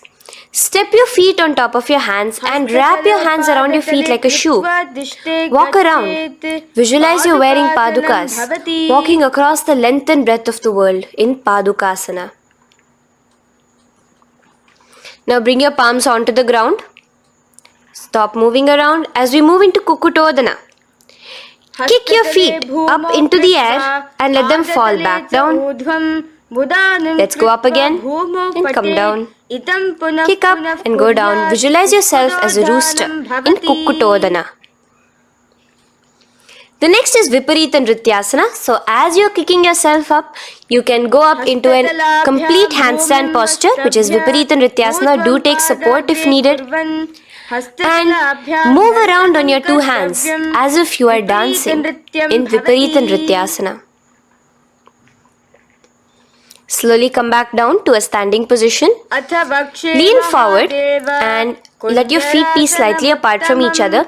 Bring one palm down on the mat with the arms straight. Bring the opposite hand to your head and be stable in Kunjarasana. Now just put that hand down as you bring the other hand to your head, repeating Kunjarasana on the other side. Be stable here. Now you can squat back down onto the ground. Keep your feet flat. Hold your respective ankles and lift your feet off the ground in Kadambasana.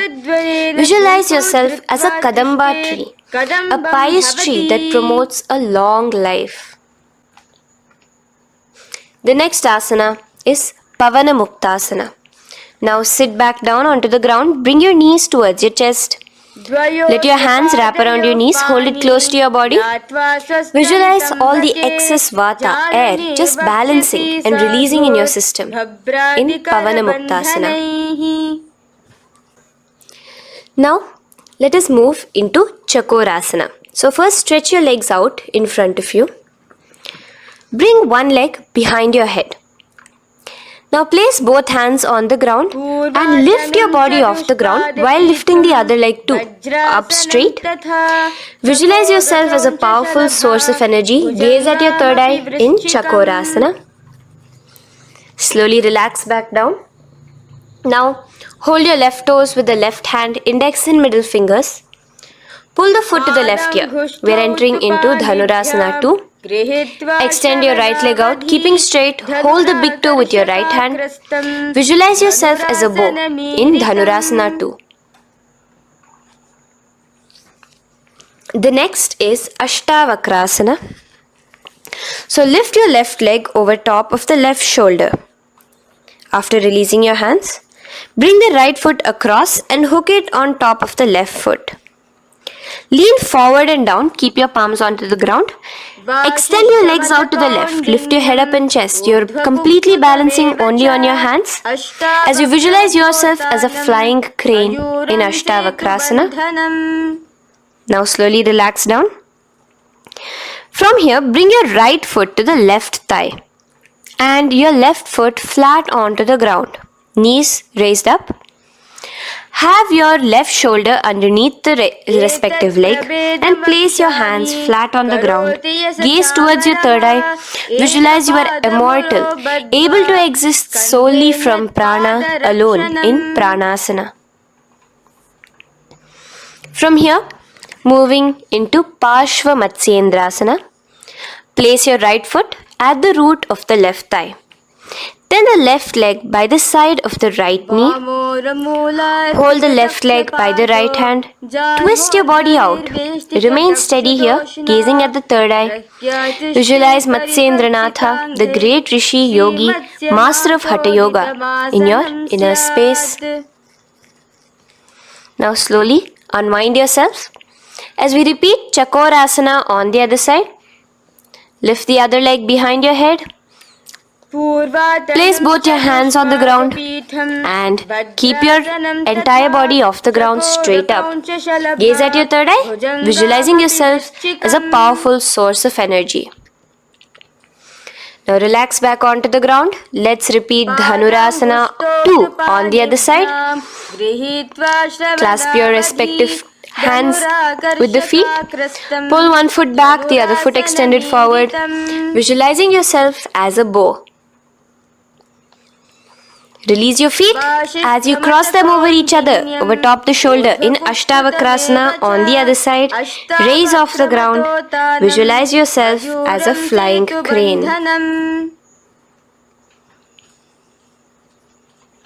The next asana, we'll be repeating Pranasana on the other side. Bring the right foot to the left thigh. Bring your hands onto the ground with the knee raised. Gaze at your third eye, visualizing yourself able to live off just prana, just air alone. And relax as we do Parshva Matsyendrasana on the other side. Twist yourself, visualizing Matsyendranatha, gaze towards your third eye. And from there, let us enter into Ardha Paschimottanasana. Keep one leg straight and press your perineum with the other heel. Bring your chest forward and down. Hold your toes and feet and bring your head towards your knees. Here in Ardha Paschimottanasana, visualize Swamiji in your inner space. Now raise up and the foot which was at the inner thigh, now rotate it outside of the hip. Now hold the sole of your other foot and lift your leg up towards your forehead. Try to bring your knee to your forehead as you keep your knee straight. Gaze to the nose in Kraunchasana. Visualize yourself as a crane. Now slowly relax down your leg. Now the leg which is now straight, you can bring it to the inner thigh as you straighten out the other leg. As we repeat, Ardha Paschimottanasana on the other side. Lean forward and down, clasping your foot. Bring your forehead to your knee. Visualize Swamiji in your inner space. Slowly raise up. Place your right ankle outside of the hip now. Hold the sole of the left foot, lifting the leg up towards your forehead. Stretch yourself there. Gaze at the tip of your nose. Visualize yourself as a crane in Kraunchasana on the other side. Now from here, bring the soles between the thighs and calves. So once you have relaxed yourself, bring your soles between the thighs and calves. Keep your spine straight. Palms resting on your knees. Visualize a swastika, embodying peace, well-being, good fortune and prosperity as you gaze at your nose in Swastikasana. Now without changing anything about your position, just take your hands alone. Cover the respective heels with your hands in Gorakshasana as you tuck your chin to your chest in Jalandhara Bandha. Gaze at your nose. Visualize the great Rishi Gorakhnatha, the founder of the Natha Yoga Hindu order. Now release the Jalandhara Bandha. Continue to keep the Mula Bandha engaged throughout the whole sequence. As you raise one foot to the opposite thigh, bring your hands to your face in the Shanmukhi Mudra, closing your eyes with your index finger, nose with the middle finger, ears with the thumbs. Gaze at your third eye as you meditate on Swamiji himself, the Supreme Pontiff of Hinduism. Now release the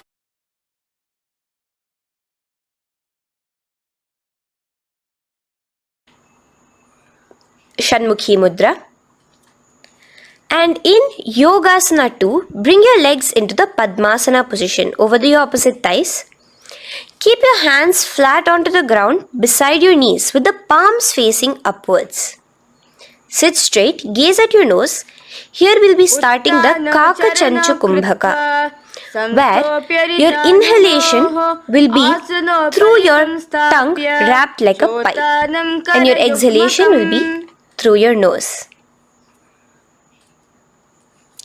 From Yogasana 2, now keeping your palms beside your body, just switch them around to be flat on the ground and push your entire body off the ground, balancing. Visualize yourself as a rooster in Urdhva Kukkutasana.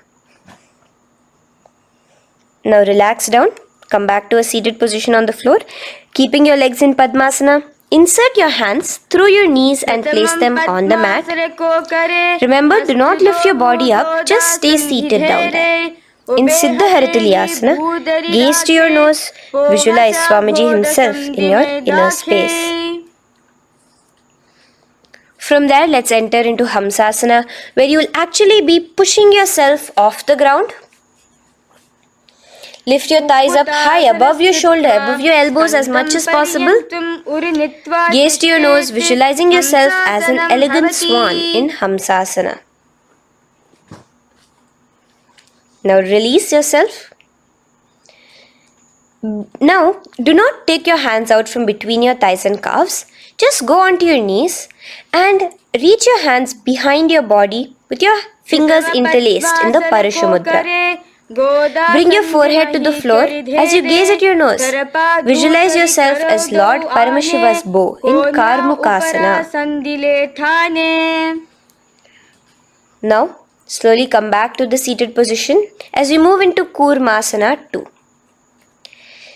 Keeping your hands in between your thighs and calves, bend your elbows and hold your respective shoulders with your hands.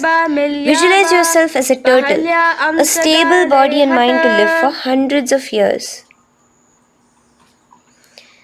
Now in the same position, just engage the Jalandhara Bandha, tucking your chin to your chest as we move into Granthi Bhedasana, gazing at your nose.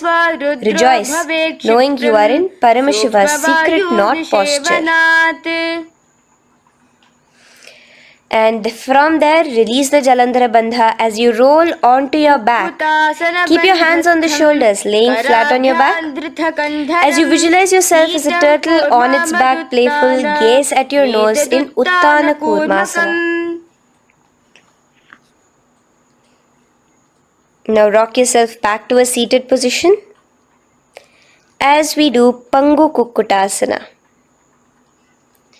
Now it's the same as your hands between your thighs and the calves, except you will be placing one hand flat on the mat. Hold the wrist with the other hand. Lift your body up and holding only on one hand. Visualize yourself as a rooster in Pangu Kukkutasana. Now release back to the ground. Hold. Let's do Pangu Kukkutasana on the other side.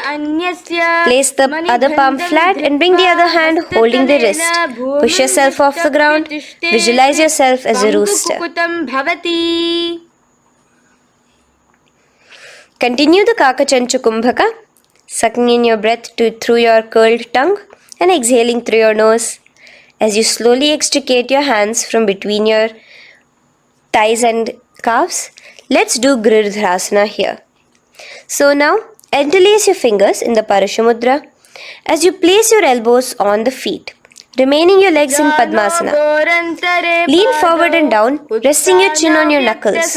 Place your thumbs to your throat in Gridhasana. Visualize Swamiji in your inner space. From there now, sit straight into Padmasana 3. So with your legs in Padmasana, bring one hand over the other near your navel center.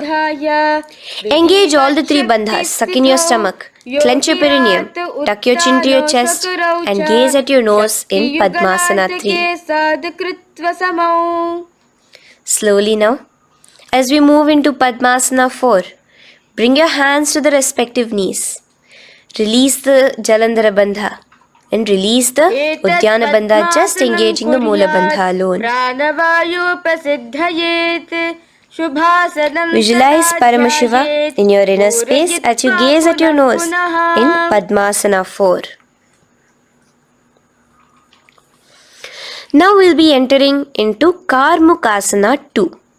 So in the Padmasana position, hook your right hand index and middle finger in the Prana Mudra around the toe. Pull it back while your left hand rests on the knee. Now, as you visualize yourself as Paramashiva's bow, just release your right foot, bring your left hand to the right toe and let your right hand be on the right knee. Now from here, let's do Karmukasana 3. So you can release your toes, cross your hands behind your back, continue to keep your legs in Padmasana and with your respective hands cross behind your back. Hold on to the toes in the Prana Mudra. Engage all the three bandhas, suck in your stomach, clench your perineum, tuck your chin to your chest. Visualize yourself as Paramashiva's bow in Karmukasana 3. Slowly relax the bandhas, just keeping the Moola Bandha. Continue to hold on to your toes. Release the Udyana Bandha and the Jalandhara Bandha. Switch your gaze to the third eye. Visualize you are Paramashiva's third eye itself. Anything you come across, you just rejuvenate it, destroy it in Dridhasana. Now, try to keep your hands at the toes. If not, just keep your hands crossed behind you as you lean onto your back in Padmasana, where you are entering into the Nagrasana position. Lay flat onto the back, visualizing yourself as a snake, gaze at your nose in Nagrasana. Do the Sahaja Kumbhaka, simple breathing, inhaling and exhaling.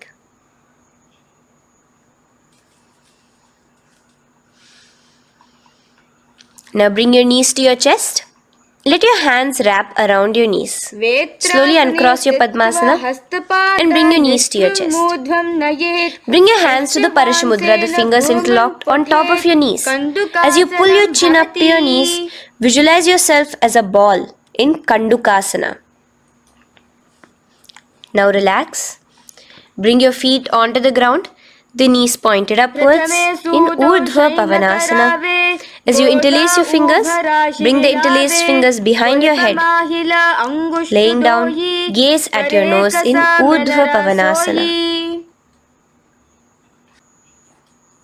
The next asana is Marakata Pithasana. Now, from behind your head, take your hands out and clasp onto your feet. Just step lightly onto your palms. As you push your hips up into the sky, automatically engaging the Jalandhara Bandha. Visualize yourself as a powerful alpha ape in Marakata Pithasana. In the same position now, bring your hands to your hips as we enter into Uttanashiki Pitakasana. Let your weight rest on your elbows as you stretch your legs out straight. Gaze at the nose. Visualize Swamiji in your inner space. From there, continuing to rest on your elbows, kick your feet up high into the sky in Narakasana. Stretch your palms out behind you, flat on the ground. Balance there. Visualize yourself blissfully traveling through hell unscathed in Narakasana. Bring your hands to your hips now as we move into Tiryanaukasana. Angling your legs down at an angle, visualize yourself as a boat crossing the ocean of samsara in Tiryanavkasana. Now from there, come back straight as we enter into Dhwajasana. Keep your legs up high above your body, your hands stretched out down behind you. As you push yourself up, visualize where Kailasa's flag respected across all nations in Dhwajasana. Hold there for a few seconds and relax now. Flat onto the ground, palms slightly away from your body. Do not move at all in Mritasana. Your body is dead. Visualize that. Visualize the Supreme Pontiff of Hinduism liberating you. Let your awareness travel to all the parts of your body in the Shakti Chalan Mudra as we do Mritasana.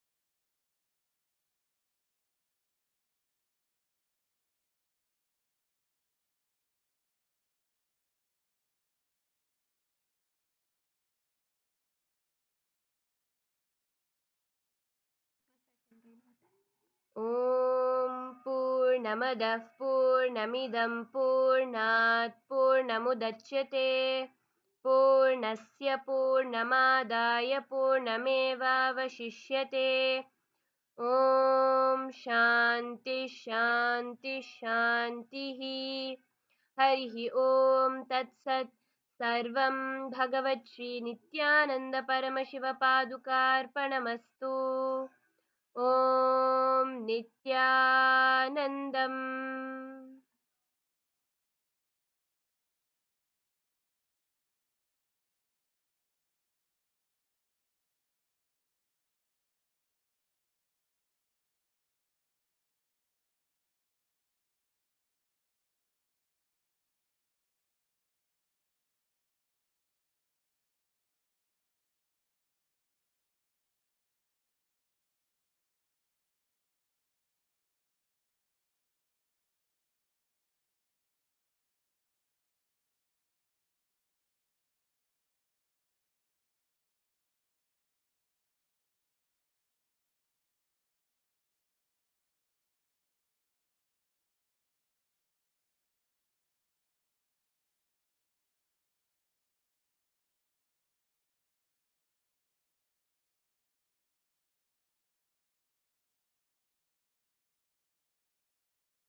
Nithyananda.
नित्यानन्दं परमसुखदं केवलं ज्ञानमूर्तिं द्वन्द्वातीतं गगनसदृशं तत्त्वमस्यादिलक्ष्यम् एकं नित्यं विमलमचलं सर्वदी साक्षिभूतं भावातीतं त्रिगुणरहितं सद्गुरुं तं Namami. Nithyanandam to all the participants. We welcome each and every one of you for the program today, for the Paramashivoham program today, where all of us, you will be seeing, all of us will be understanding how you can break free from the karmic cycle. Many of us may have questions. Why is this happening in my life? Why am I having these kind of situations? Why am I attracting these kind of people? Anything and everything that you are attracting, manifesting in your life due to karma, you can break free from that today. All of us will be understanding how we can come out of the bondage of karma, the karmic cycle that continuously goes on and on and on, binding us, making us take rebirths after rebirths just to fulfill the different desires that we have. And today, all of us will be having a karmic breakthrough. We all just had the Nithyananda Yoga, the Prathama Vinyasa Krama and the Dvitiya Vinyasa Krama, which is one thing that really helps in having a karmic breakthrough, because the desires that are there, like any unwanted, unnecessary toxins that is there, any unnecessary things which is there in your biomemory, muscle memory, that will literally get squeezed out of you during the Nithyananda Yoga. And in the same space that all of us are in, after the Nithyananda Yoga, we will now be entering into the power manifestation, starting our day with the power manifestation. Nithyanandam, Ma Ashini, Ma Kaili Wong, Ma Siya Wu, Ma Agora Rupini, Nithyanandam to each and every one of you. And yes, can I request all the participants to bring your eye bands and or a cloth to tie your eyes? Let's all get started with the power manifestation. And as all the participants, as you bring your eye bands, let's also go through the pramanas. What does Paramashiva say about the power of third eye in the Agamans? Paramashiva beautifully says, Kapalantar manonyasa tishtan mili talochanaha kramena manasodadyat lakshaye lakshyamuttamam. Paramashiva says, the meaning of this, what Paramashiva is saying, says, by fixing the mind on the inner space within the crown center and sitting stably without any movement, having the eyes closed in succession. By that stability of the mind and inner space, through the power of the third eye, one directly sees the ultimate goal, Laksham, by having the vision beyond the sight. That reveals any object or place, attaining the space of oneness with the source Paramashiv. And even in the, if you just look back a few years ago, about 5,000 years ago, the ancient rishis, our ancestors, they have shared the powers from their own experience. They have manifested the powers and made it as their experience so they can give the same experience for us. And the same way, Bhagavan Krishna also initiated Arjuna into this power of third eye. See, actually, if you see in the earlier days, and even see now, if you take today's day, the ability to be able to close your eyes and maybe do bow and arrow, or the ability to close your eyes and do any warfare or even any other thing, maybe aiming at something, all of that is these days something extraordinary. But many years ago, it was a lifestyle. Literally each and every being will be able to see through their third eye. And Bhagavan Krishna initiated Arjuna into this power, just as even thousand others were initiated into this power by their gurus. So Bhagavan Krishna beautifully tells Arjuna, Natumam shakyase drashtum anenaiva svachakshisha divyam dadami te chakshuhu pashyame yogameshwaram.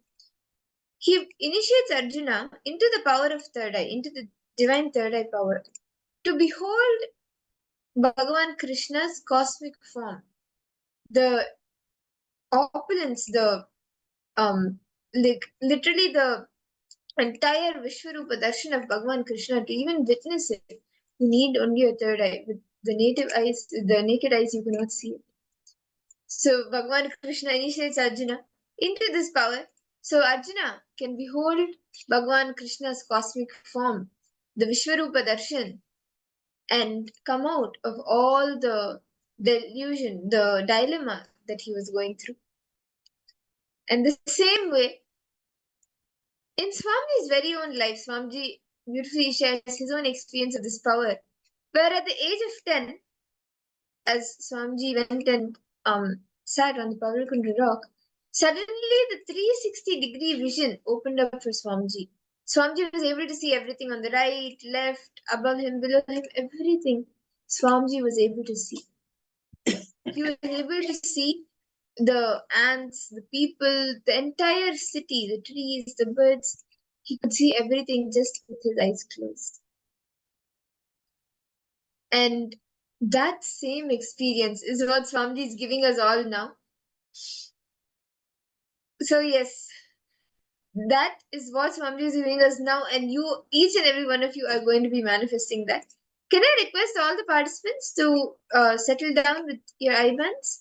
I still see a few of you are not on camera, and some of you haven't gotten your eye bands yet. Nithyanandam, Agora Rupini.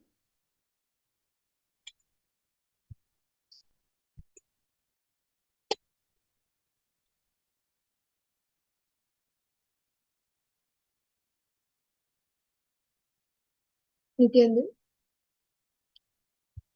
Okay. Yes. So now let us all start with the power manifestation. Today we will be projecting some images for all of you. And through your third eye, you will be identifying what is the image, the color of the image, the components of the image, every single detail. Are all the participants ready? Ma Siawu, Kylie Wong, and even all the participants viewing on YouTube, Facebook, and other social media platforms. You can also head to paramashivoham.org and join us in the Zoom rooms as well.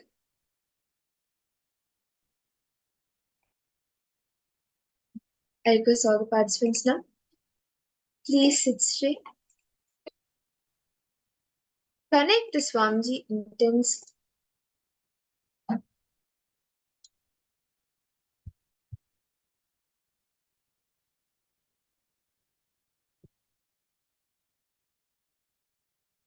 Chant the Mahavakya. Om Nithyananda Paramashivoham. Om Nithyananda Paramashivoham.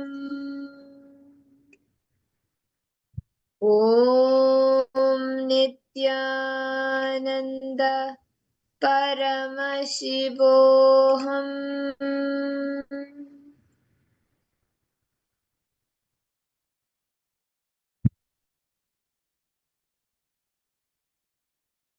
Intensely chant the Mahavakya. Connect to Swamiji.